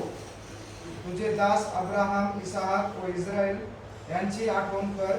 तू त्यांना स्वतःची शपथ वाहून सांगितले होते की मी तुमची संतती आकाशातील ताऱ्यांसारखी बहुगुणित करीन आणि ज्या देशाविषयी मी तुम्हाला सांगितले हा. तो सगळा तुमच्या संततीला देईल आणि ती त्यांची निरंतराची वतनदार होईल. बर ऐका, किती लोकांना असं वाटतं की मी देवाने निवडलेलं आहे असं काय वाटतं? देवाने तुम्हाला आणि मला का निवडलं माहिती? पुन्हा एकदा वाचत सुरुवातीला. तेव्हा मोशे आपला देव परमेश्वर ह्याची काबूल आपला देव परमेश्वर याच्याशी बोलला, हे परमेश्वरा हे परमेश्वरा तो आपल्या लोकांना महान सामर्थ्याने व भुजबलाने मिस्र देशातून बाहेर आणलेस. तू आपल्या लोकांना मिस्रातून बाहेर आणलंस. हॅलो, आता त्यांचं धारण कर, त्यांच्या पापाची क्षमा कर, त्यांना एक संधी दे, त्यांना मारू नकोस, त्यांचा नाश करू नकोस. तुम्ही आणि मी याचक आहोत. रोज सकाळी उठून आम्हाला लोकांच्या तारणासाठी, लोकांच्या पापाच्या क्षमेसाठी मध्यस्थीची प्रार्थना केली पाहिजे. हमारे लिए आप प्रार्थना नहीं करते. याचकाची जबाबदारी काय? ऐका ना, सतत त्यांनी काय बोलते? याचकाची जबाबदारी आहे त्यांनी लोकांसाठी मध्यस्थीची प्रार्थना करावी. Intercession prayer. जर आपण मध्यस्थीची प्रार्थना करत नाहीत, आजपासून आपण लोकांचं नाव घेऊन त्यांच्या समस्यासाठी, त्यांच्या कारणासाठी, त्यांच्या क्षमेसाठी प्रार्थना करायला पाहिजे. ज्यांच्यासाठी प्रार्थना कराल ना, ते त्यांना तुमच्याकडे आणून देईल. याचकाचं काय काम आहे? मध्यस्थीची प्रार्थना केली. याचकानं मध्यस्थीची प्रार्थना केली पाहिजे. तो म्हणतो, देवा तू अब्रामाचा, इसाकाचा देव आहेस. जर तू याला मारलंस तर जो तू करार केला असेल ना कनान देशात, तो कसा पूर्ण होईल? त्या लोकांचं काही चुकलंय, देवा यांना क्षमा कर. कोण करतोय? कुणी कुठे टेकले? याचकाचं काम आहे. देवाने तुम्हाला आणि मला याच्यासाठीच निवडलं आहे की आपण लोकांसाठी मध्यस्थी करा. त्या मध्यस्थ्या प्रार्थनेमध्ये खूप ताकद आहे. जेव्हा आपण कोणासाठी प्रार्थना करतो ना, त्या मरणाऱ्या माणसाला देव जीवदान देतो.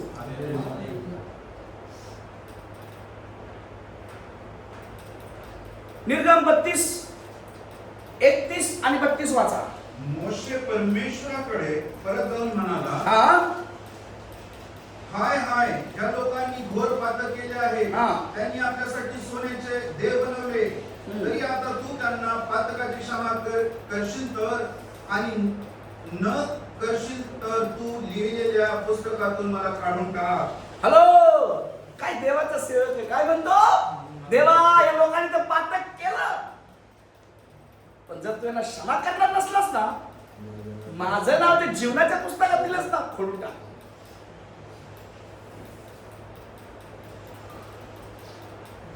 कोण म्हणेल आत्महत्या? कोण करेल?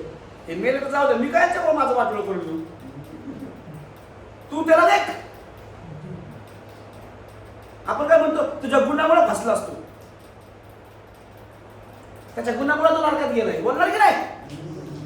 मोशे काय म्हणतो, देवा हे तुझे लोक आहे आणि तू मला निवडलंस त्यांचा याजक, त्यांचा सेवक म्हणून. जर यांना तू क्षमा करणार नसलास, याच्या पापाची क्षमा करणार नसलास, तर माझं नाव जीवनाच्या पुस्तकातून खोडून टाक. That is the great leader. लोकांची मध्यस्थी करणारा, लोकांसाठी त्याग करणारा, आत्मत्याग करणारा. आमची प्रार्थना तशीच असली पाहिजे. जर देवा तू आमच्या नगराला वाचवत नसलास तर मलाही वाचवू नको. जर माझ्या कुटुंबाला स्वर्गात नेणार नसलास तर मलाही घेऊ नको. आमच्या भारताचं तारण करणार नसलास तर आमचंही करू नकोस. आम्हाला देवाच्या समोर उघडपणे प्रार्थना करायला यायला पाहिजे. देवा, जर माझं तारण करतोस तर माझ्या समाजाचं तारण कर, माझ्या लोकांचं तारण कर, माझ्या देशाचं तारण कर, माझ्या राष्ट्राचं तारण कर. मोशे गुडघे टेकून त्या कराच्या कोशाजवळ त्या देवाजवळ गुडघे टेकून प्रार्थना करतो. गणना 14:18 वाचा. गणना 14.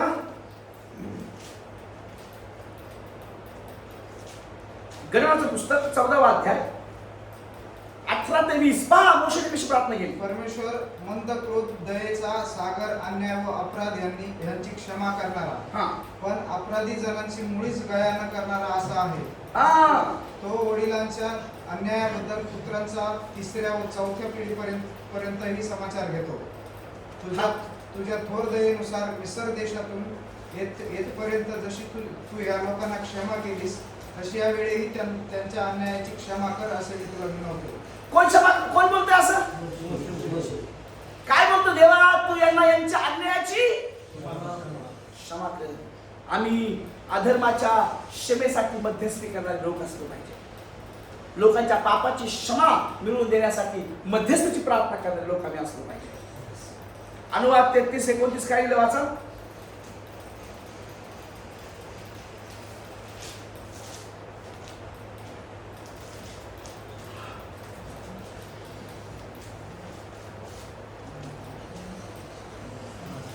अनुवाद 33-29. हे इस्रायल, तू धन्य आहेस. तू धन्य आहेस. परमेश्वराने उद्धारलेल्या राष्ट्रात तुझ्या समान कोण आहे? तो तुझ्या सहाय्याची ढाल आहे, तुझ्या प्रतापाची तलवार आहे. ह्यामुळे तुझे शत्रू तुला शरण येतील व तू त्यांची उच्च स्थाने पादांकरात करशील. हॅलो, या देव म्हणतो त्याने त्याची स्तुती केली आणि त्यांना आशीर्वादित होण्याची मध्यस्थी तो करत आहे. ओके, आता ज्यांना देवाने निवडलं त्यांची काय भूमिका होती? मध्यस्थी करणं. तुम्ही आणि मी देवाचे निवडलेले याजक आहोत. त्या संदुकाला घेऊन ते लेवी लोक गेले. आम्ही देवाच्या वचनाला, देवाच्या सेवेला घेऊन जाणारे लोक आहोत आणि आमची जबाबदारी काय आहे? मध्यस्थी करणं, प्रार्थनेची मध्यस्थी करा. आता लेवी लोक संदुकाला हात लावण्याच्या आधी लाल गायीला बळी देऊन तिच्या रक्ताचा थेंब पाण्यात टाकून आंघोळ करायची. वाचा गणना 19:2.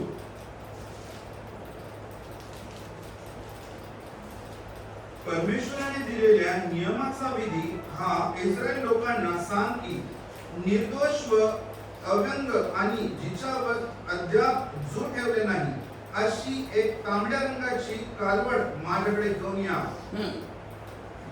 पुढे वाचा. ती एलाजार याजकाकडे द्यावी. त्याने तिला छावणी बाहेर न्यावे व एकाने तिला त्याच्या समोर बदवावे. मग एलाजार याजकाने आपल्या बोटाने तिचे थोडे रक्त घेऊन ते दर्शन मंडपाच्या समोरच्या दिशेने 7 वेळा शिंपडावे. 5 आणि त्याच्या देखत ती कालवड जाळावी, म्हणजे तिचे कातडे, मांस, रक्त व शेण एखाद्याने जाळून टाकावे. तेव्हा याजकाने गंधसरूचे लाकूड, एजो व किरमिजी रंगाची सूत घेऊन कालवड जळत असलेल्या अग्नीत टाकावे. 7 नंतर याजकाने आपले कपडे धुवून अंघोळ करावी आणि छावणीत यावे. बस ऐका, त्या लाल गाईचं रक्त हाडं मास जळून राख व्हावी आणि ते रक्त पाण्यात टाकावं आणि त्या पाण्यानं आंघोळ करावी, म्हणजे तो शुद्ध होईल. त्याच्यानंतरच तो त्या संदुकाला हात लावू शकतो. पण देवाच्या सेवकांनो, प्रभू येशू ख्रिस्तानं 2000 वर्षापूर्वी आमच्या शुद्धीकरणासाठी त्याचं लाल रक्त सांडवलंय. त्याच्या रक्ताला आम्ही शुद्ध झालेलो आहोत. देवाच्या पवित्र वचनाला घेऊन जाताना आम्हाला आठवण व्हायला पाहिजे की येशूने माझ्यासाठी रक्त सांडवलं आहे. त्या रक्ताला आम्ही त्या योग्यतेने झालो. संदूक पुढे नेण्यासाठी प्रेज द लॉर्ड. शुद्ध होऊन ते संदुकाला हात लावायचे. शुद्धतेचं जीवन देवाला आवडणारं जीवन. सेवकाचं जीवन कसं असलं? शुद्ध असलं. आता हे इस्रायली लोक आहेत ना, यांच्यासोबत संदूक होता. काय होतं?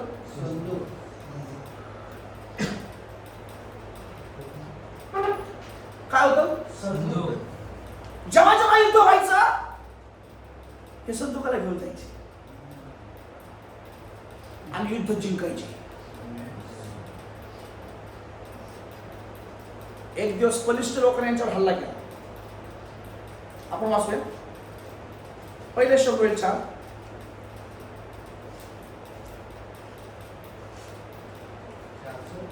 पहिले शमूएल 4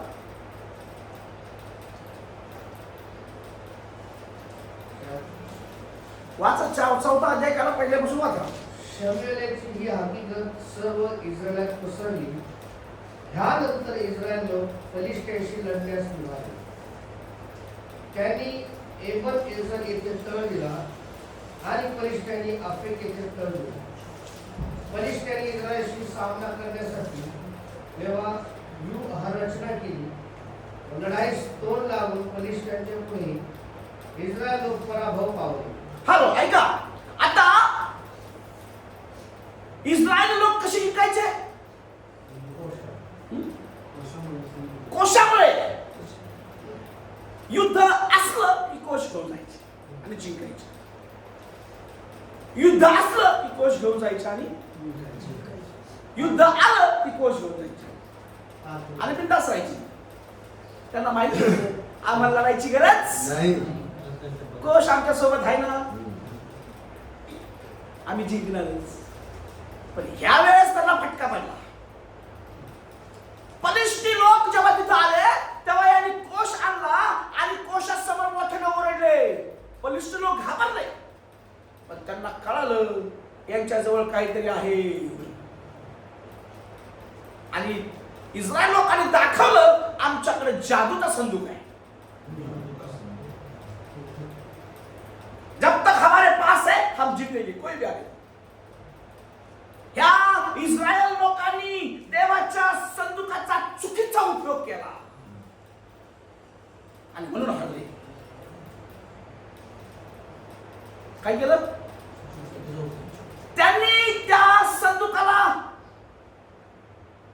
देवाची उपस्थिती म्हणून बघायचं सोडून आम्हाला जिंकण्यासाठी जादूची छडी याच्यात आहे असं समजून त्या संदूकाचा उपयोग केला.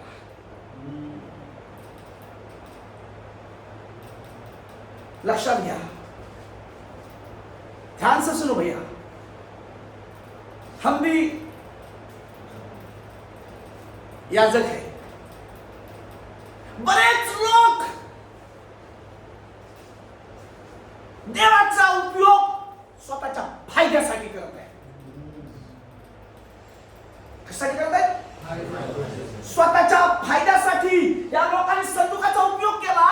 आज देखील लोक देवाच्या वचनाचा उपयोग स्वतःच्या फायद्यासाठी करत आहेत, पैसे कमवायसाठी करत आहेत, स्वतःसाठी नाही करत.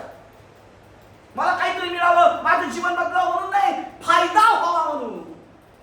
देवाची उपस्थिती त्या संदुकात होती ते विसरून गेले आणि त्या संदुकाला त्याने आपला फायद्याचं साधन समजलं.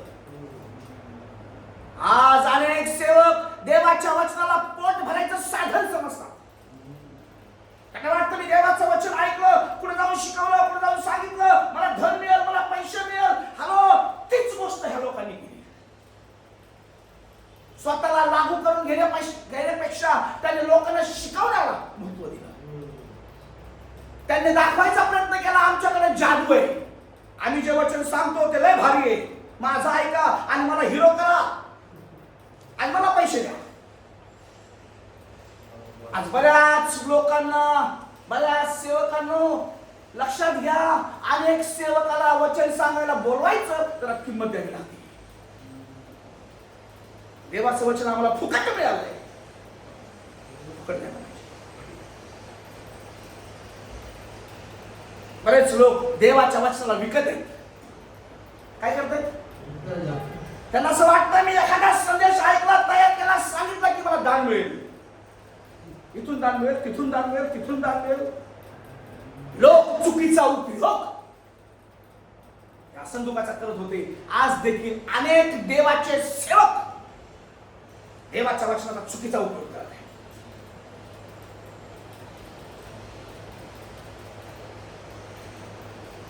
आपण करत नाही, पण आपल्याला काय वाटत नाही. पण देवाचं वचन कोणाला सांगायला बोलवायचं ना, त्याला किंमत द्यावी लागते. फुकट पण येत नाही. गाडी भाडं द्यावं लागतं, हॉटेल द्यावं लागतं, जेवण द्यावं लागतं.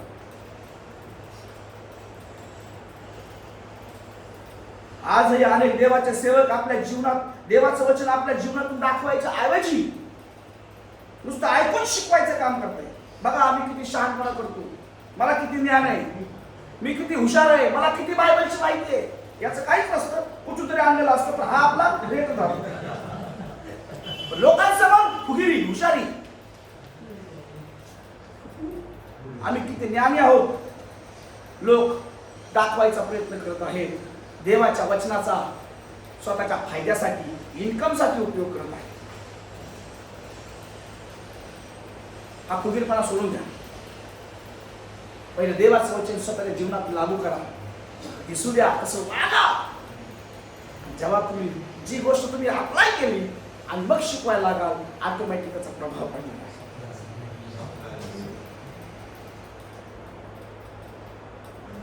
स्वतःचं नाव मोठे करण्यापेक्षा, स्वतः किती ज्ञानी आहे ते लोकांना दाखवण्यापेक्षा,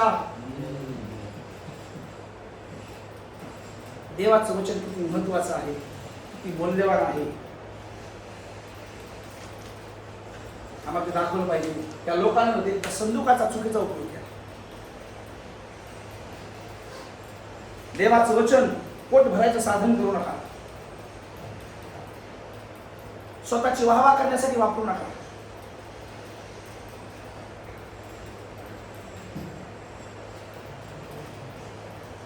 देवाचं वचन स्वतः जीवनात लागू करा. त्या लोकांनी देवाच्या उपस्थितीचा अनुभव घेतला नाही, पण इतरांना जिंकण्यासाठी, युद्ध जिंकण्यासाठी या संदुकाचा उपयोग केला. किती मोठी गोष्ट होती. हा संदूक त्यांच्यासोबत, देव त्यांच्यासोबत आहे, त्यांचा भरोसा त्या संदुकावर पाहिजे होता. त्यांच्या संदुकाचा उपयोग केला. त्यांना वाटलं आता आम्हाला युद्ध करायची गरज नाही, आम्ही जिंकणारच. Over confidence. देवाच्या लोकांनी, देवाच्या सेवकांनी, या लोकांना चुकीचा उपयोग केला. पराभवानंतर इस्रायल लोकांना पश्चाताप किंवा देवाचे मार्गदर्शन घेण्याऐवजी त्यांच्या केवळ उपस्थितीला विजयाची हमी मिळेल असा विश्वास ठेवून शिलोहून कोष युद्ध भूमीत त्याने आणला. दुसरी गोष्ट, अवाज्ञा आणि वरवरचेपणा. नुसते बरोबर इस्रायली लोक देवाच्या आज्ञेचे पालन करून जगत नव्हते आणि त्यांनी त्यांच्या स्वतःचा अजेंडा देवाचा जबरदस्तीने सहाय्यक म्हणून वापर करण्याचा प्रयत्न केला.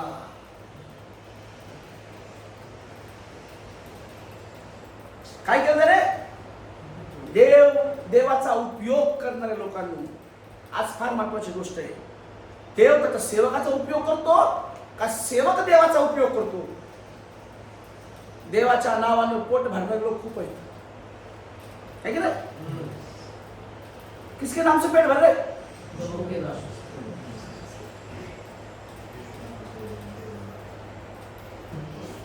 देवाचा उपयोग करता येईल. कोणाचा? देवाचा उपयोग करणारे खूप लोक आहेत. देवाचा उपयोग करणार व्हायचंय का देवाने आपला उपयोग करणार व्हायचंय? देवाने आपला उपयोग. समजतं का? हीच अपेक्षा ठेवा, देवाने आमचा उपयोग करावा.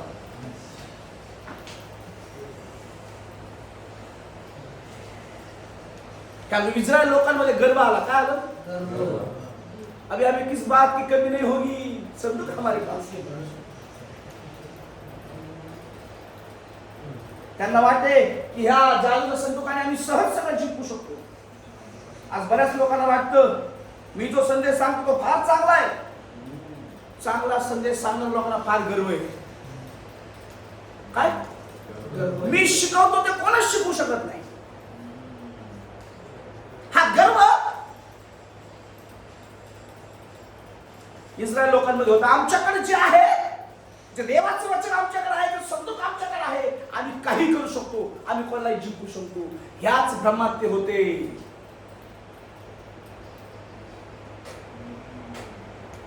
बऱ्याच लोकांना वाटतं मी फार उत्कृष्ट संदेश सांगतो, आम्ही क्वालिटीवाले पास्टर आहेत, आणि हाच त्यांचा गर्व त्यांना लढणार आहे. गर्विष्ठ होऊ नका. वचनाने लोकांचं जीवन बदलावं ही अपेक्षा ठेवा. जेव्हा पलिष्ठी लोक त्यांना कळालं यांच्याकडे काहीतरी जादूचं साधन आहे, तो संदूक आहे. हा? काय हा? नाही काय बोलतो तुम्ही? ऐका ना, सांगतो ना. बलिष्ठ लोकांना वाटलं, कळलं? बलिष्ठ लोकांना वाटलं इस्रायल लोकांकडे काहीतरी आहे. हे घाबरले, पण हे म्हणले काय असू दे ते आपण घेऊन जाणार. यांच्या गर्वामुळे, यांच्या घमंडामुळे, यांनी देवाच्या उपस्थितीचा अनुभव न घेतल्यामुळे, देवाच्या वचनाचा, देवाच्या संदूकाचा चुकीचा उपयोग केल्यामुळे यांना 30,000 लोक यांचे मेले. 30,000 लोक गमावे लागले. इस्रायल लोकांचे 30,000 लोक मेले. संदूक गेला. एलियासचे 2 मुलं मेले.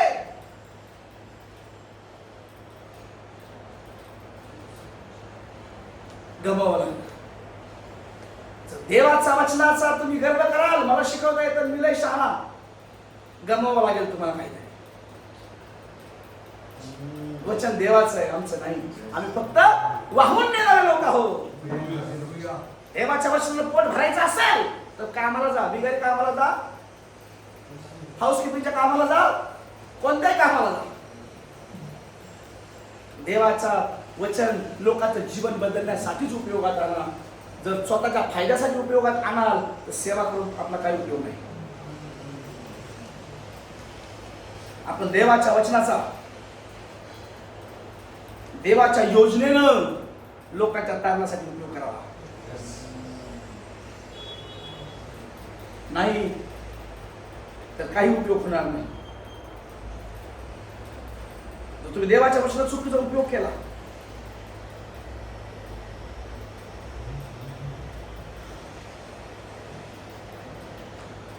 तर परिणाम आम्हाला दिसतील. लेवी लोक संदूक घेऊन पुढे जात होते. पुढे जात नव्हतं, देव त्यांच्या सोबत चालायचं. पण इस्रायल लोकांना असं वाटलं की आमच्या सोबत काहीतरी आहे आणि आम्ही काही केलं तरी आम्ही जिंकणार, आमचंच खरं. देवाच्या वचनाला चुकीचं वळण देऊ नका. देवाच्या वचनाने स्वतः आपण किती हुशार आहोत दाखवायचा प्रयत्न करू नका. देवाचं वचन आहे, इमानदारीने शिकवायचा प्रयत्न करू. लोकांच्या तारणासाठी उपयोगात आणू. आणि इस्रायल लोक तो संदूक घेऊन गेले. हातातून सगळंच गेलं. अतिशहाणा, आदिशहाणपणा केला यांनी आणि सगळं निघून गेलं. संदूक देवाच्या उपस्थितीचं ठिकाण. आज देवाचं शास्त्र आमच्यासाठी देवाच्या उपस्थितीचं ठिकाण आहे. हे वाचून आणि देवाची उपस्थिती आमच्या जीवनात अनुभव पाहिजे. देवाच्या लोकांना आज आपण बऱ्याचशा गोष्टी पाहिल्या. मला माहित नाही तुम्हाला काय समजलं काय नाही समजलं. जे समजलं असेल आज विचार करूया. काय मी देवाचा निवडलेला खरंच सेवक आहे काय? आहे तर माझी जबाबदारी काय आहे? मध्यस्थी करणं, प्रार्थना करणं, देवाच्या वचनाचा योग्य उपयोग करणं, देवाचं वचन शिकवणं, देवाने जी जबाबदारी मला दिली ती जबाबदारी पुढे नेणं ते माझं काम आहे. ते मला करायला पाहिजे. देवा करो तुम्हाला आशीर्वाद.